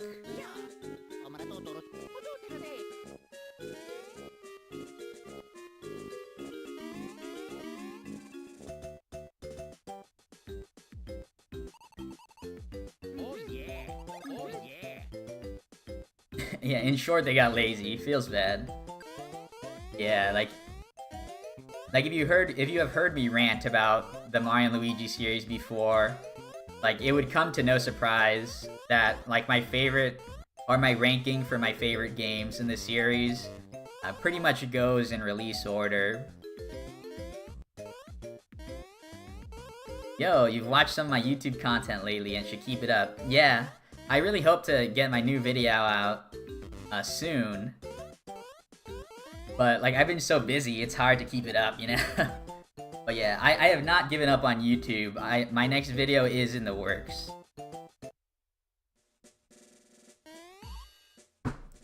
Yeah, I really see the appeal in Bowser's Inside Story and why people think it's the best one. And with a game that's so popular, like, it's really hard to follow up. It's really hard to follow up, especially if you're trying to, like, redesign the series. Like how it did with Dream Team, with, like, completely new gimmicks and new art style.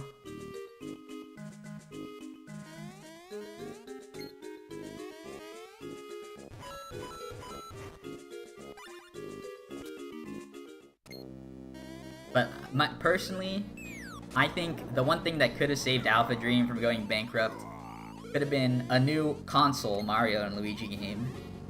Like, they should have... So, apparently they just kept going with the 3DS to try and save money, since they were, like, so down already. But if they had skipped both of the remakes and just made a new game in the series on the Switch, I think it had the potential to blow up.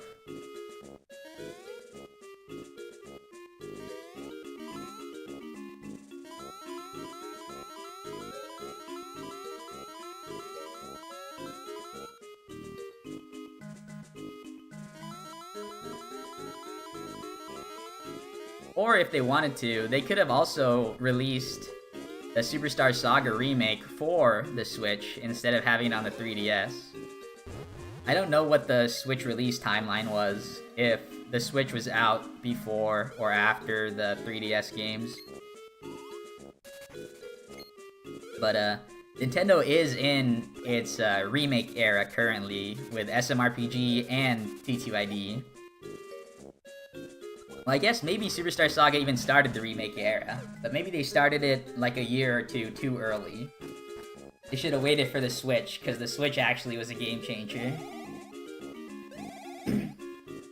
Bowser's Inside Story is goated, but you didn't like the giant battles. I thought the giant battles were fun. They definitely weren't a highlight of the game, but I did feel like out of all the different battle systems, so like Bowser battles and then Bros battles, that I feel like giant battles were the worst of them. They felt kind of like overblown minigames. But luckily they were kind of short and sweet. So I never felt like the battles dragged on. But I did feel that way with the Dream Team giant battles, which were really, really long, although they were more cinematic, so they felt more like battles. But they kind of felt like bad battles to me.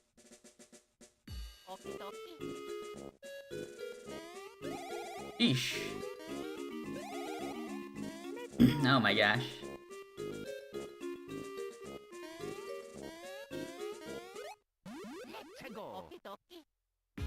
I guess doing a second spin jump is better than spinning into the loading zone, so I'll take that, I guess. It was a nice save.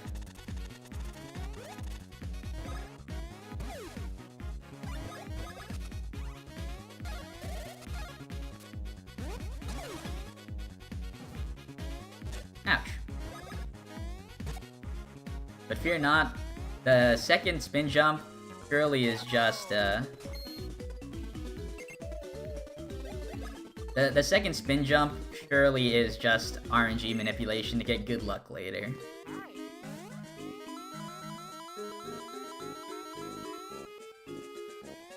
Yeah, I think the devs of Paper Jam understood that these lame giant battles kind of sucked, and they took way too long, and some players would have hated it. So the thing is, with giant battles in Paper Jam, you can die over and over again. And then the game just asks you, do you want to skip? And then you can say yes. That's what I did for every giant battle except one.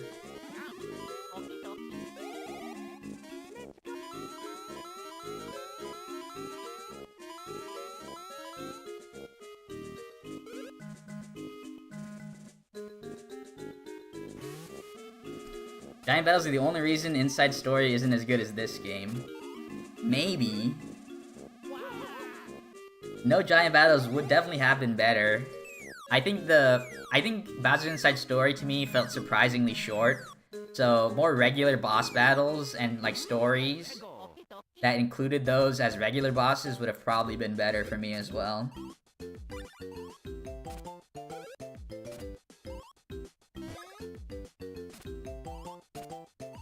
Well, I have good news and bad news. Good news is that we are on decent pace still.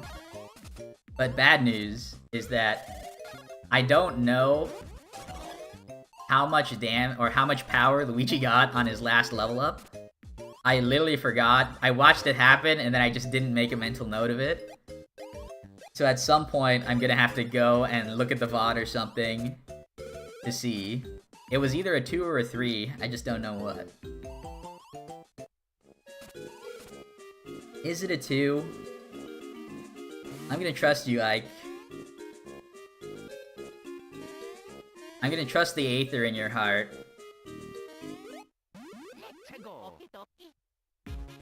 Bowser needed a buff in Inside Story. I don't necessarily know if he needed a buff, because I think him just punching was like already strong enough, but like his moveset was a little bit lacking in creativity, I feel like. The minions didn't really do it for me.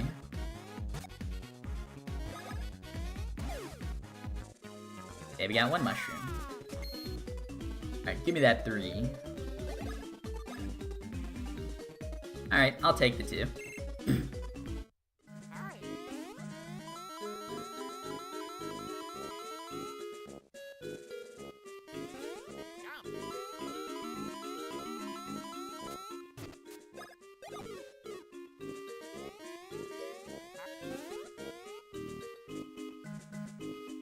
Alright, if you video games confirms it was a 2, then we're good.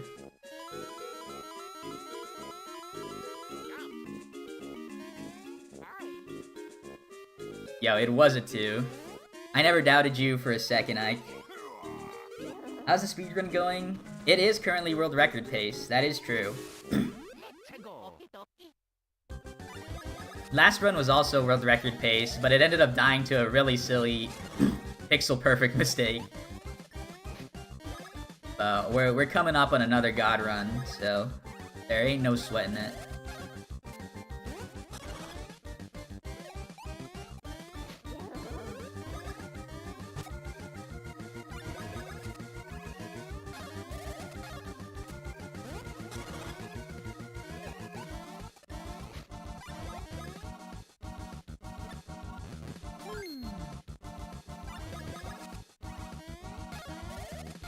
If we could get a lucky hit with Luigi, that would be hype.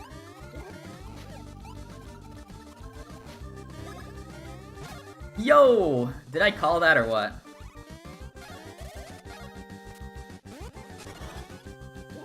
So thanks to the lucky hit, I actually saved time by not having to go through a Bros attack animation with Luigi.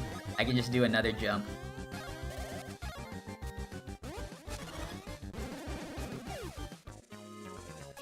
How did I know? Is this a pre-recorded run? Who knows?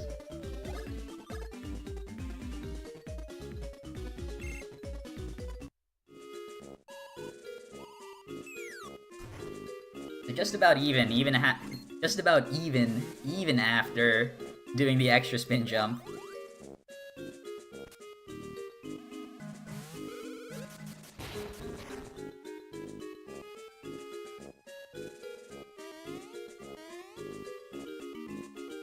Yeah, I don't know about Bowser. I don't know what could have fixed Bowser's moveset in battles and Bowser's Inside Story for me. I really feel like since they had 2 battle systems, they had Bowser and the Bros. They kind of had 2 mid battle systems instead of going like all out on one of them, or God forsake, going all out on both of them and having 2 goated battle systems.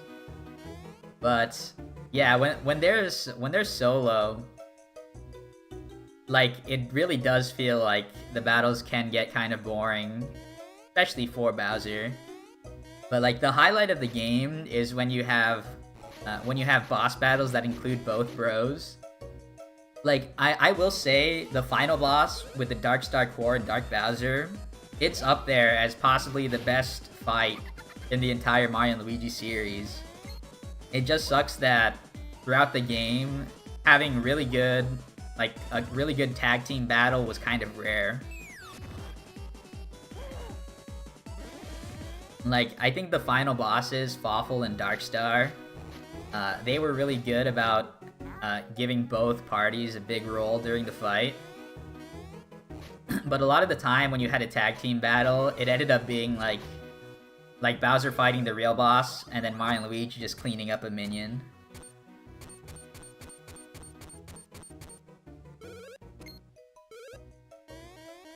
Yeah, last boss goes hard. Everything about the last boss goes hard. Like, especially the music. Like, that's possibly... that probably is... Like, that's likely to be everyone's favorite song in the entire game. And the entire series.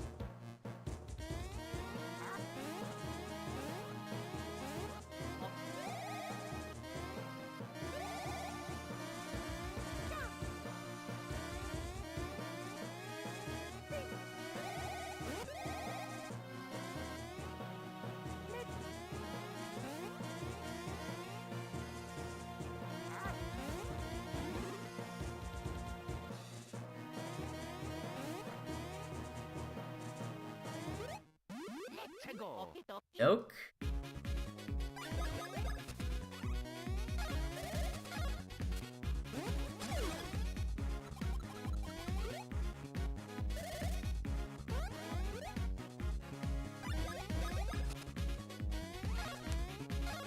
Alright, speed tie. Lose. Rip. Oh, we got 3 mushrooms. Nice.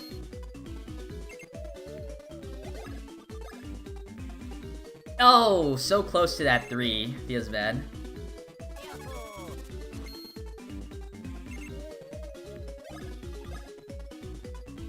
Alright, so we're looking for another 2 on the next level up still.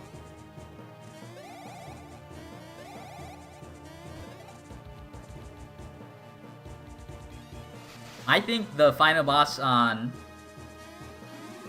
Partners in Time, I think it's close to being as good, but I think what really drags it down is the difficulty. I feel like the final boss is so long, and it's not because it has 2 forms. Like, the HP is just so bloated in that game, even if you're playing on the European or Japanese version, where they actually fix the HP values. But that's probably the longest boss fight in the entire series. Oh, if you're talking about music, the final boss music, I feel like it definitely fits the gravity of the situation. Like, it's a world ender, and the music is appropriate, but I don't know, man. The grand finale just, it gets me hype, you know?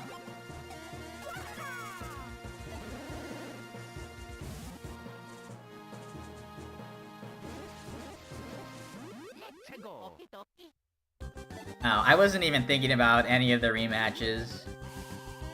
Like, Bowser X, I have no idea.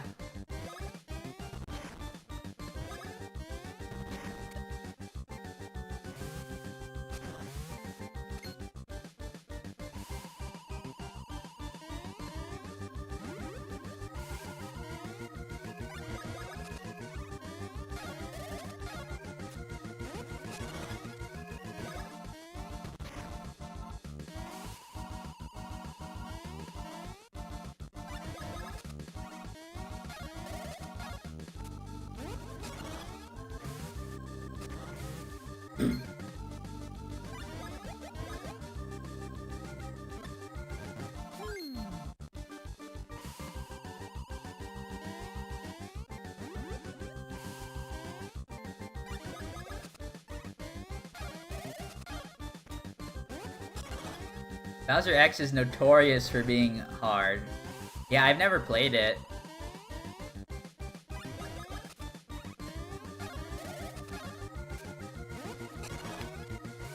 Alright, he has 1 HP left, by the way. Boop. Alright, give me that 2.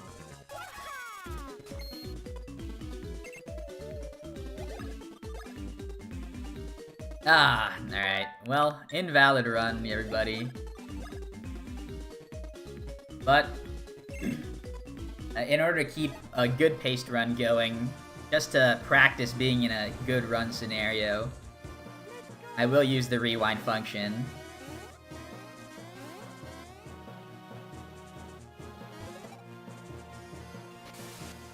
I don't want to hear it, Ike. Yeah, so with the time that I'm aiming for... With the time I'm aiming for, which is a 110, anything less than 27 power is pretty much unrunnable. You end up losing a decent amount of time, like minutes. Like a minute plus, just to having bad power. You take extra attacks on fights, and you have to pick up extra items and money for later on. So while you can still get a really good time with 26 and lower power, to get something like a 110, which is my goal time, you definitely need at least 27. But I do like to practice being in, like, higher pressure scenarios when it comes to doing final runs of the night and no resets. Not to mention I like my time to be lower on my splits, makes me feel good.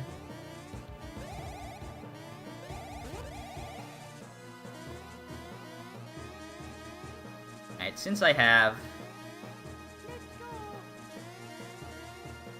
3 mushrooms from item drops, I can skip those top 2 item blocks.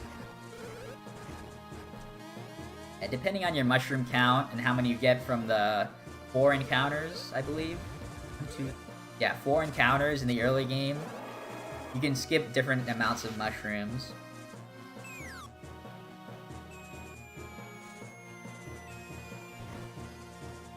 And I think the max mushroom count you can get is, I think you can get like over 10 mushrooms if you have perfect luck. But getting 3 or 4 starts saving time.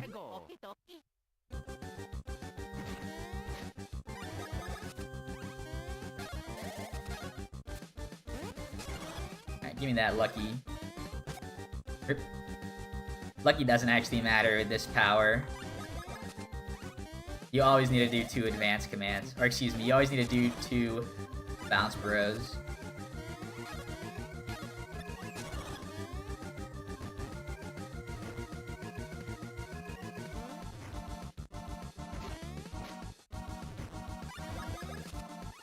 I mean, I don't think it necessarily sucks. I'm at the point in this game where I just love, I love speedrunning this game, so I don't mind getting bad luck.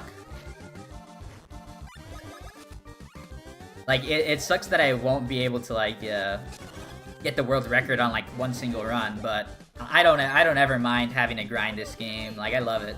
Like, that's the reason I speedrun it. But in terms of having RNG, like, throughout the run, I don't necessarily know how I feel about it. Like, having it... 30 minutes is a decent amount of time, but it's not like... Like, 30 minutes is not like 30 minutes of cutscenes or anything. Like, I'm playing the game for 30 minutes, and I'm like... Like, I'm doing a lot of platforms and fights, so it's not like wasted time to me. Like, it's just a barrier that you have to get through. Yo, Ratine. Have a good night. I will continue working towards world record. Thanks for watching.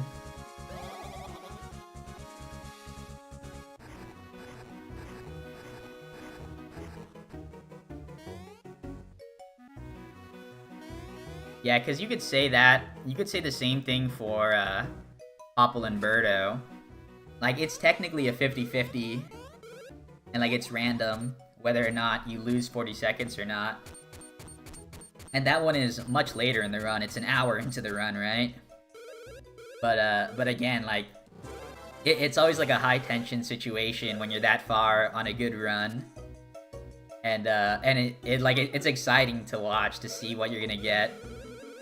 So I never really mind losing the 50-50 or anything.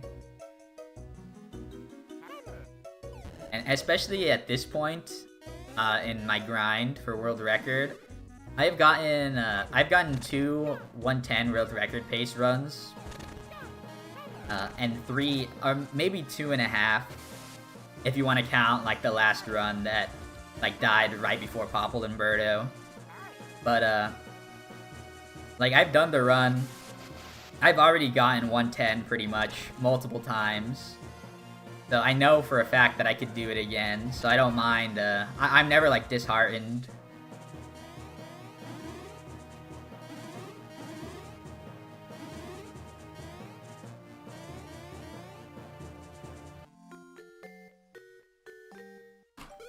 You fight Popple 3 times, you believe. I believe that is... No, that is incorrect. Casually, you fight him 4 times. You fight Popple and Rookie once in the forest, and then once in the university basement. And then you fight Popple only, just Popple, in the forest again during the Beanstar side quest. And then finally you do Popple and Birdo. But yeah, in the speedrun, you only do it twice.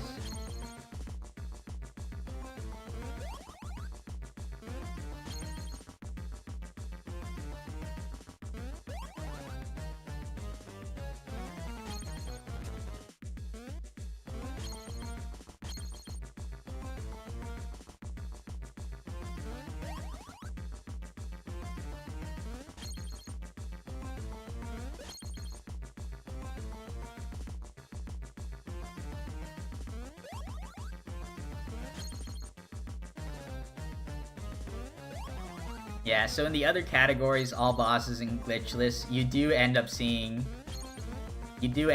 Popple all 4 times. Oops.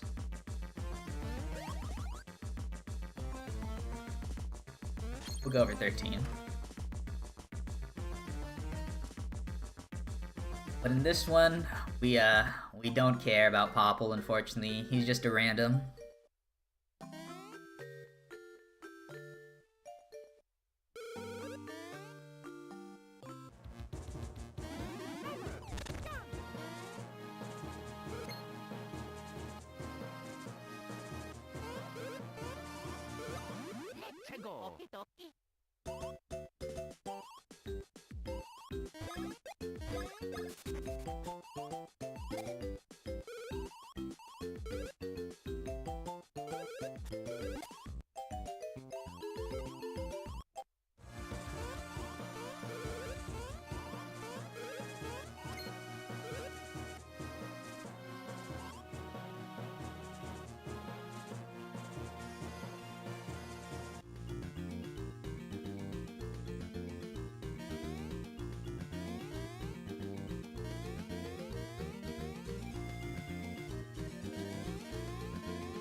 Yeah, Ludwig does carry a rare item. It's like this weird thing in the English version, like they didn't check it well, so there is one missable item that one boss holds 2 unique items, but they changed around the boss drops in order to fix that in the Japanese version. I believe in Japanese, Ludwig gets the Piranha suit. But I think in the English version, he might only have like a max mushroom or something.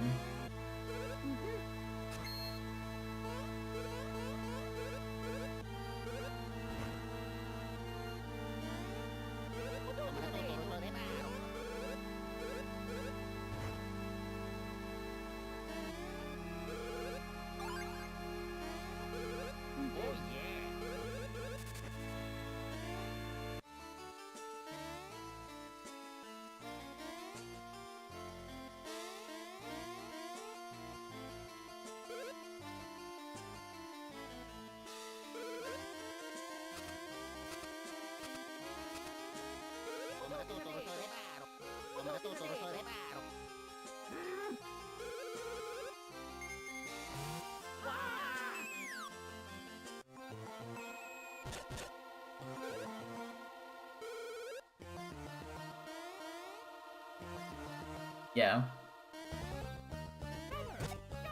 I was a kid who unfortunately did not get to drink Kool-Aid as a kid. Like, I was a water and juice household. No sugar drinks. Maybe a soda when we go out. But Kool-Aid at lunchtime? No, thank you. Well, yes, thank you. But my mom said no.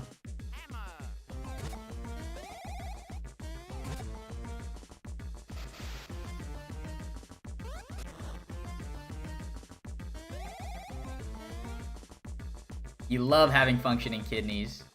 Nah, it would have been worth just to drink that one Kool-Aid jammer.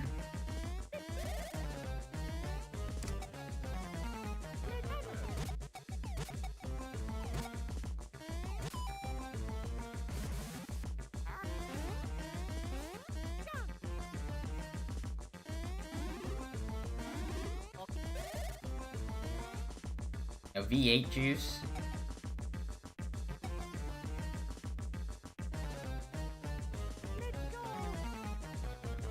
I think in order to make, like, a healthy juice, like, also taste good, there was no way I was getting past him.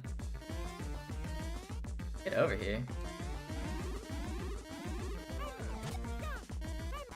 Yeah, I thought I could maybe get the item and sneak past him, but in that position, it just wasn't possible.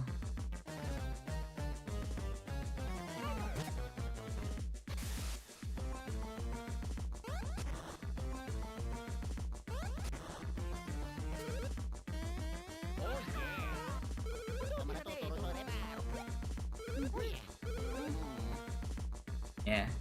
How come when Mario, like, spikes Luigi in the balls, you get coins, but when an enemy doesn't, you don't get anything? Feels bad.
Yo, it's December now. Merry Christmas, everybody.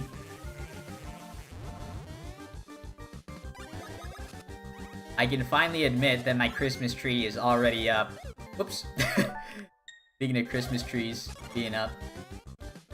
My Christmas tree is up with no shame.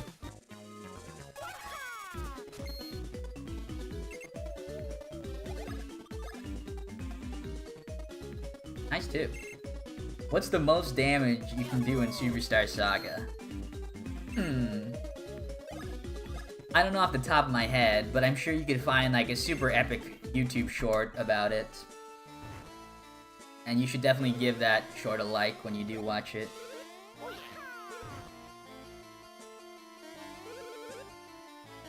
$31-2.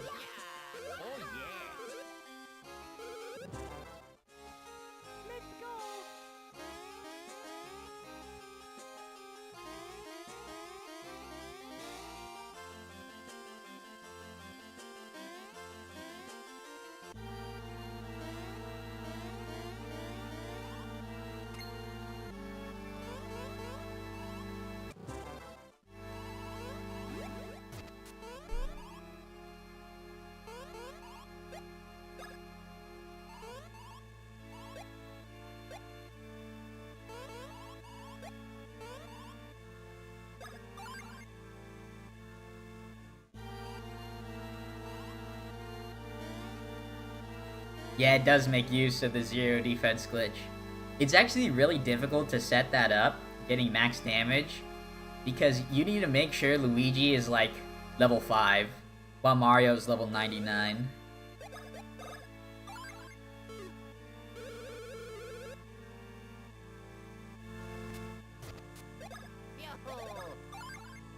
Yeah, because you want to make sure that Luigi cannot kill the enemy while doing it, because Thunder Bros is a strong attack.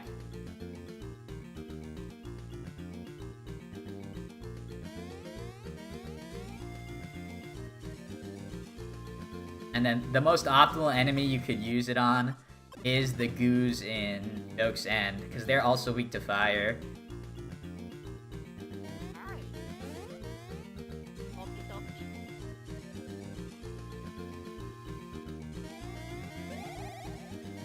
I did not want to risk not making it.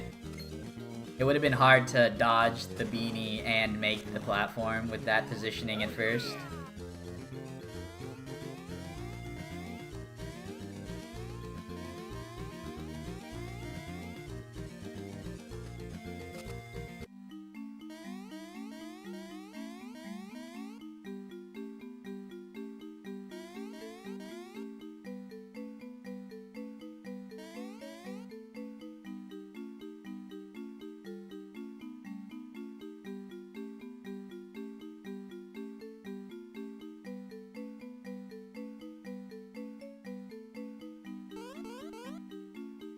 $19,522.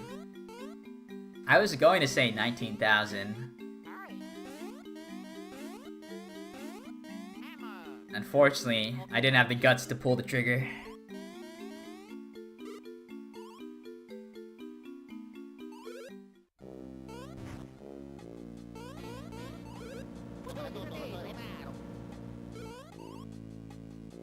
Yeah, Fire Bros Advance, you're literally throwing the sun at something.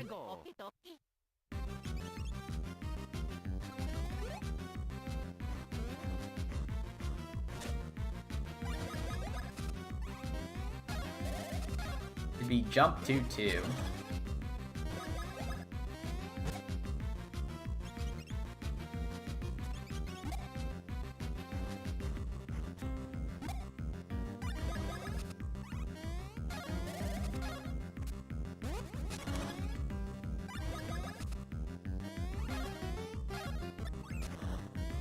Uh-oh.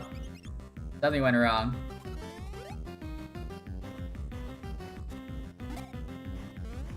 Will this kill?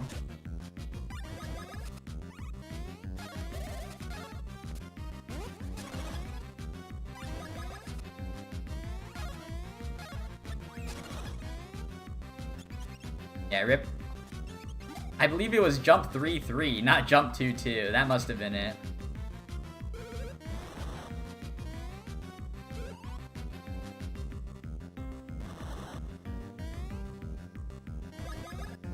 Jump.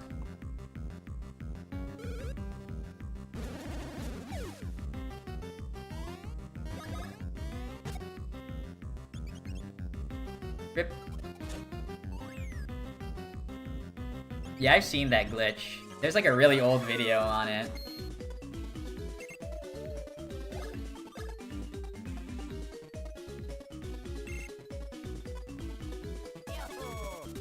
There's a lot of old glitches that honestly, maybe I should recreate just to have like higher quality versions of them.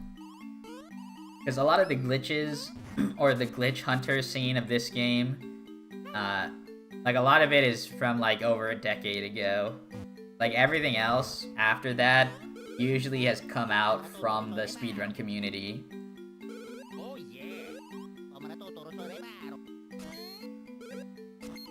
Oh, I also have to log that visual glitch that happened to me last stream, where Mario and Luigi had two different hammers, instead of both having the super hammer.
Ah, frame early again.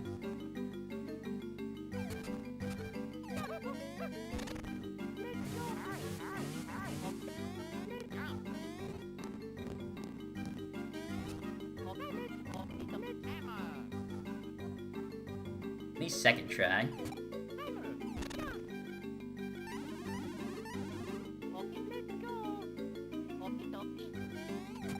Oh, but we get that. That's lame. Yeah, second try everything tonight, it looks like.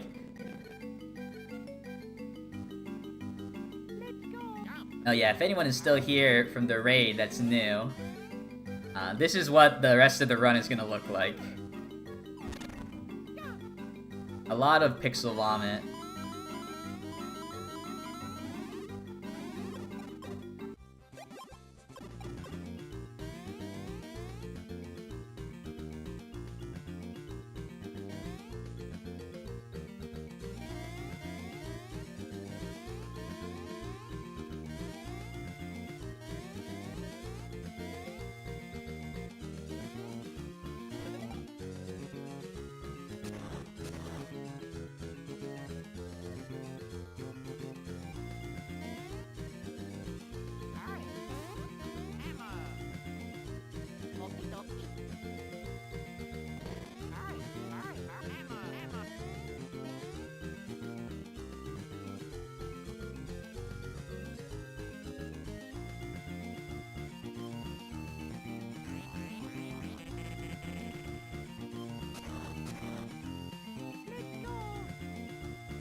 Oh my gosh, the beanie goes left this time? That's hype.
Alright.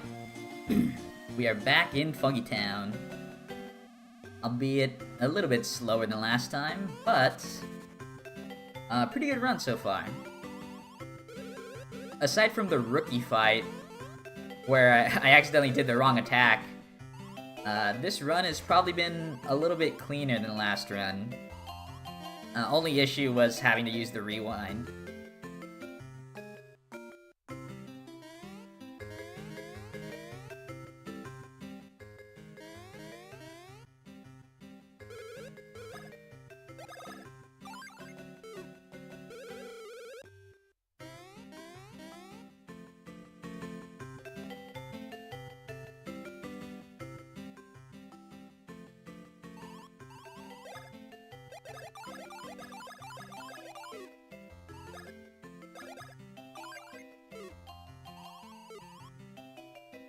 Yeah, 48 mushroom. Oh my god, the guy went down.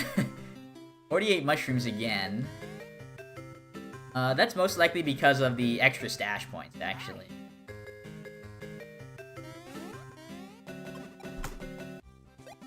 Oh, and a nice gold. Cool.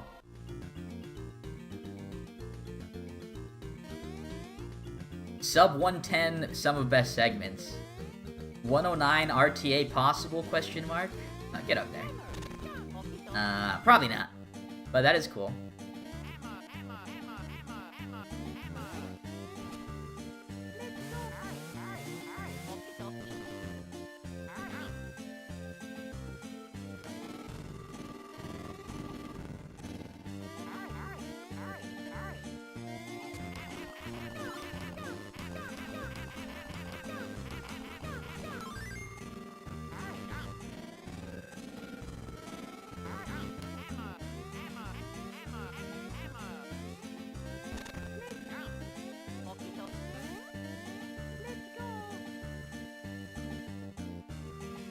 I think what would be better is just getting these.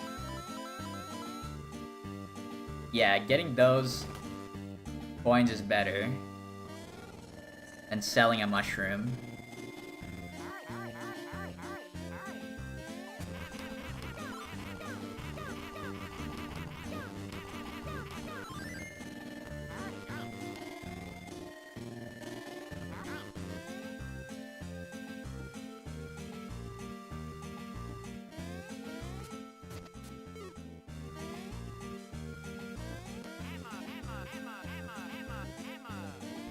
Is it a plus 109 or a sub 109? I guess it's technically sub 110.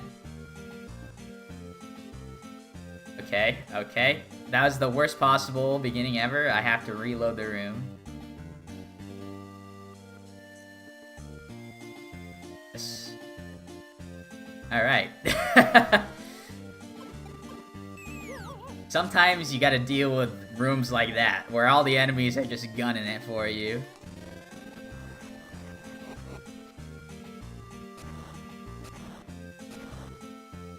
Yeah, 109.58.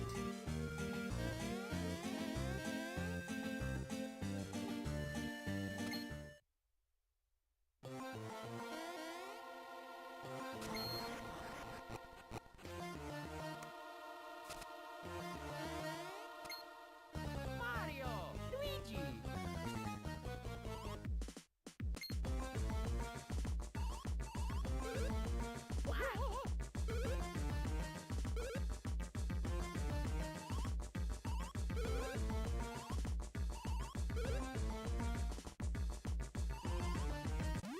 Let's go!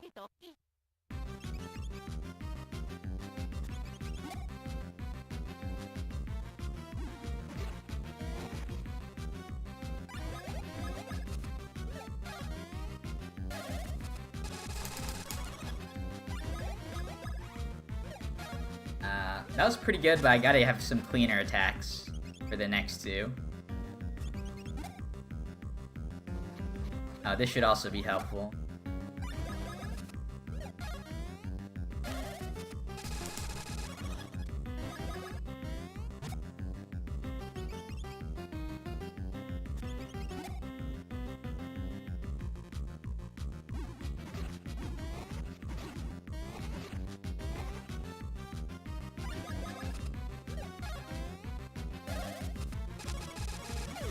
Alright, what a crazy awful attack. But it ended up dying anyways. We're all good.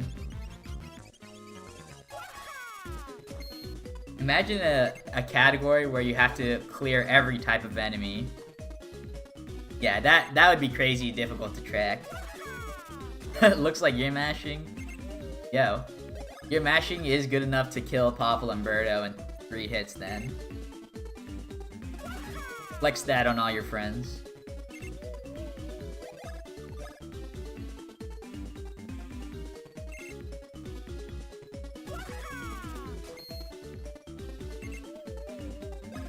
No more attack needed.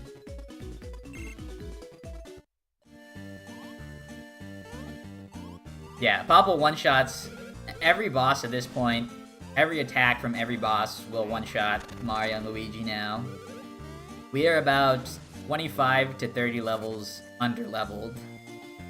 Oh yeah.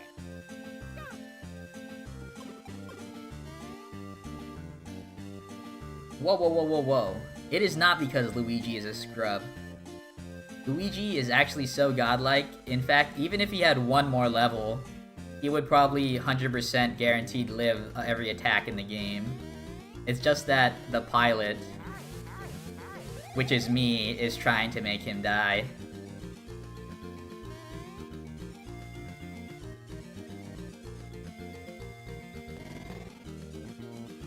What? Ugh.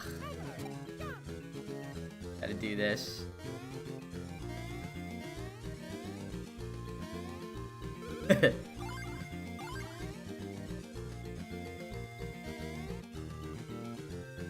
I was a little bit too low to where Luigi wasn't fully going left. So I had to do that weird maneuvering to get him on the left side of the platform.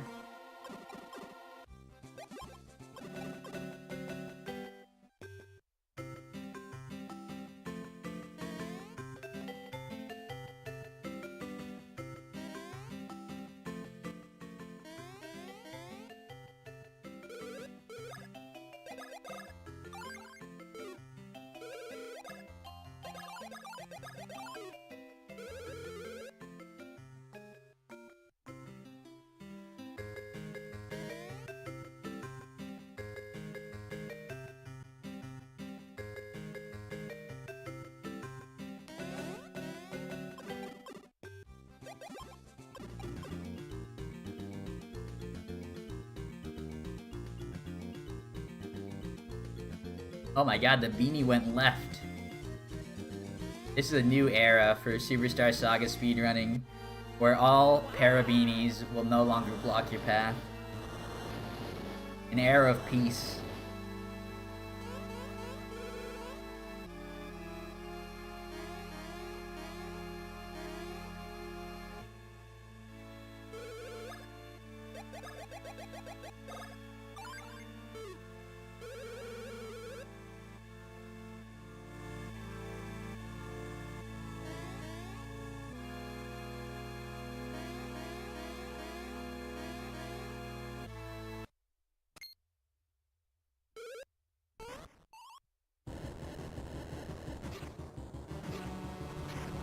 Yeah, the greatest era, Neo. The era where everyone has a 110. Oh yeah.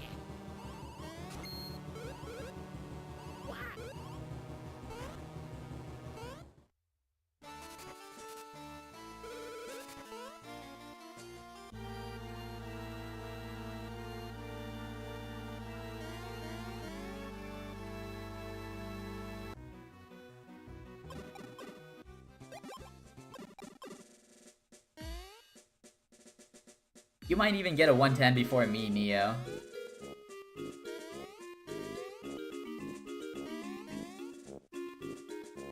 You might get the illustrious 109, which has just become possible, theoretically, with my sum of best now being under 110.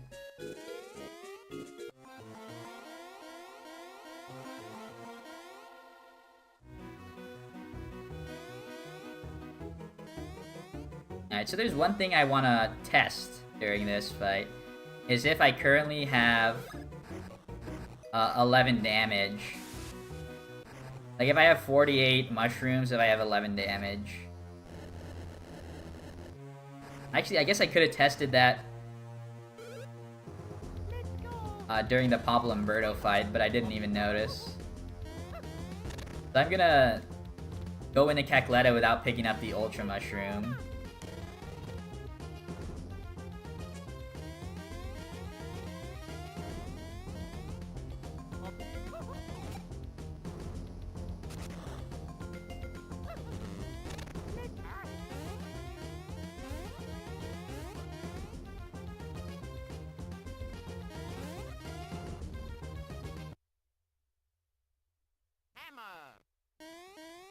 Alright, we'll see. If not, I'll immediately quit out and grab the mushroom. I need to be doing 11 damage a hit.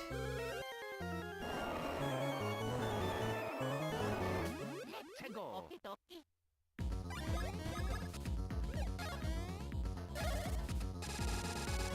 Yeah, I am doing 11. That's good.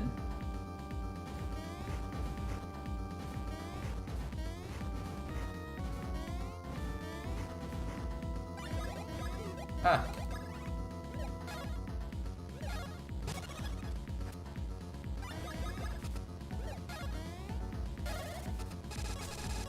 Ah, my mash! No quick kill. Definitely no quick kill now.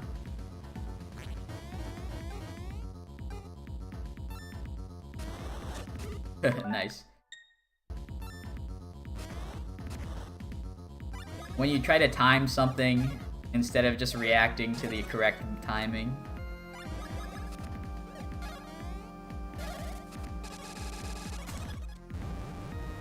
Can I stream Mother as a Christmas present? Like Mother 1? Earthbound Beginnings? Earthbound 0? I actually have never played through that. I was going to wait till my Earthbound series, my Earthbound YouTube series, to play through that game. Which was going to be my next series, I think, after... It was going to be my next series after I finish the Mario and Luigi series. So, I don't know. I don't think I'm gonna get to it by Christmas, but maybe for Valentine's Day, special present just for you. It's obligatory though. Don't get the wrong idea. I'm not gonna play the game because I like you or anything. Yeah, that was quick.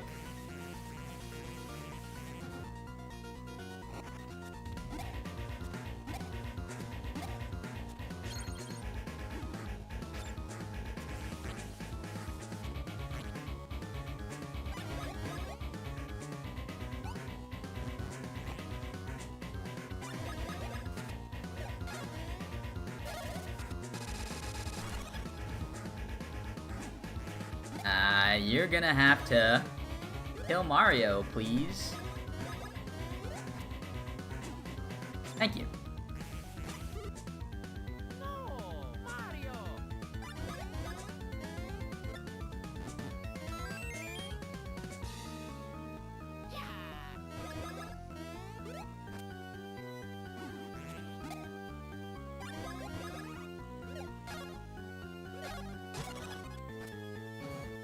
Alright, that was the worst possible luck. That is still a normal fight.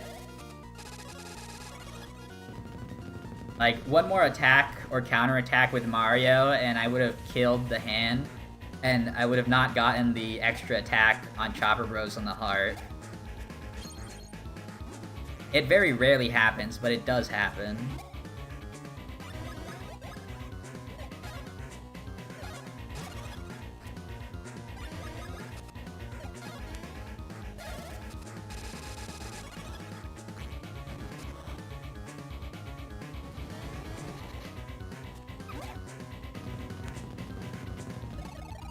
Yeah, very unfortunate in some scenarios.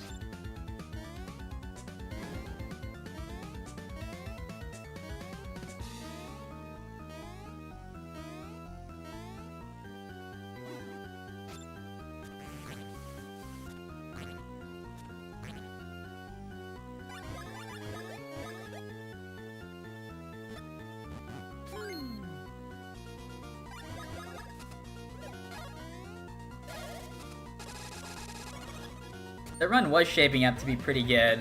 Well, actually, not really. Already in the second segment, I had gotten bad power, so I had to use the rewind. Otherwise, the run would be not world record pace.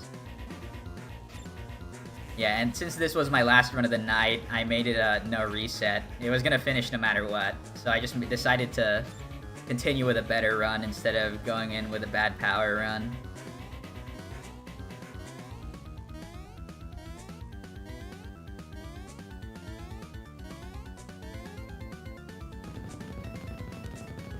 Yeah, what's up, Casino Koala?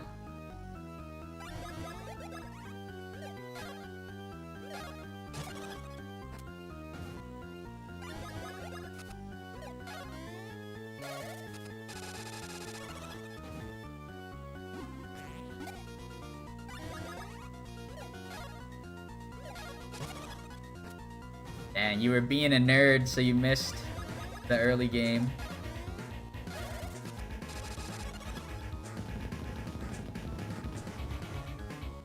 Ah, damn, too much damage.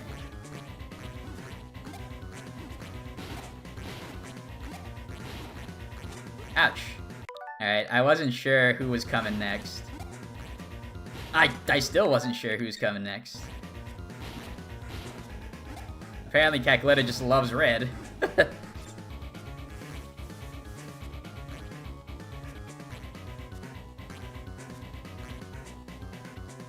Yeah. Sometimes, like, if you're unsure, you could just use hammer with both bros. But the more things that are on screen will add lag to it. So, like, you have to, like, try and delay the timing very little. Which I could not do correctly, unfortunately.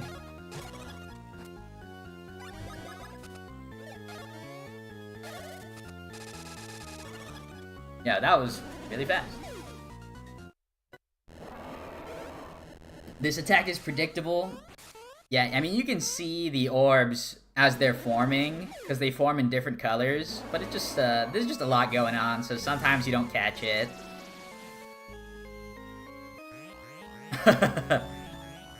Nah, I'm not gonna be at AGDQ this year. This game is being run, though, by Tonkatsu, who is a Japanese runner. He will be there, and I will be there in spirit and in voice, because I will be doing online commentary for the run.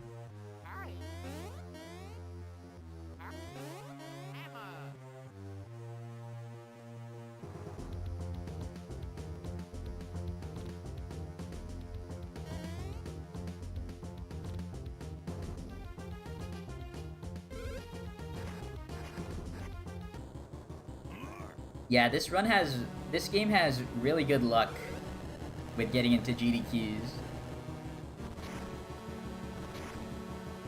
It'd be nice if the streams didn't start at 5 AM. RIP. I assume that means you are Europe time, I guess?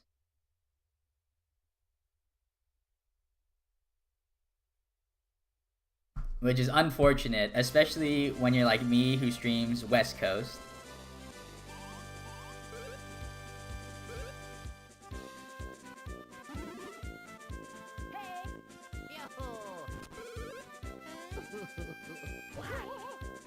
Yeah, 113.15.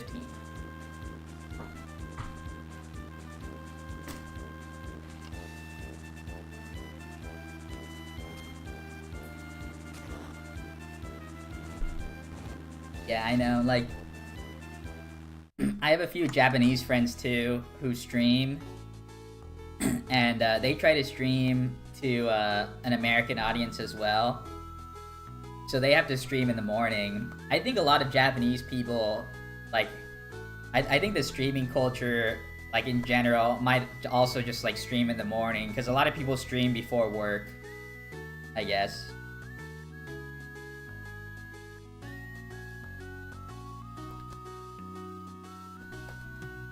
Yeah, so I can catch their streams late at night, which is, like, early morning for them. GG's, GG's.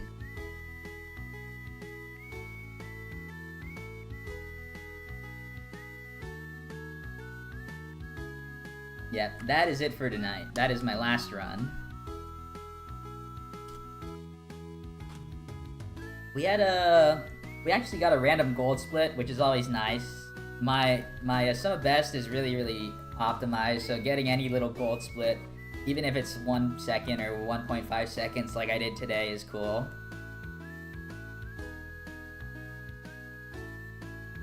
So hearts all around. I'll drop a couple as well. I'll drop some hundreds.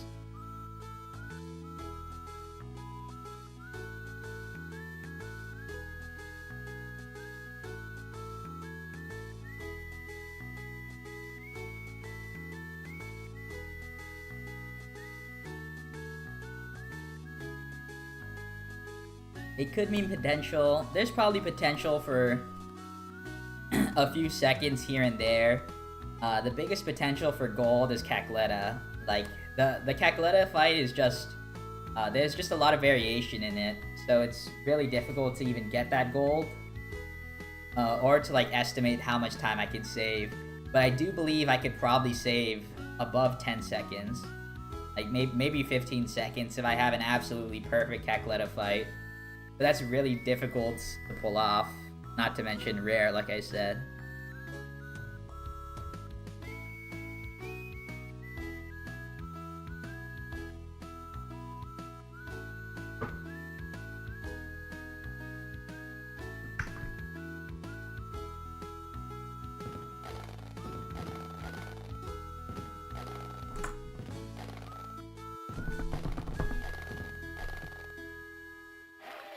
But yeah, as always, I sign out to my YouTube homies first.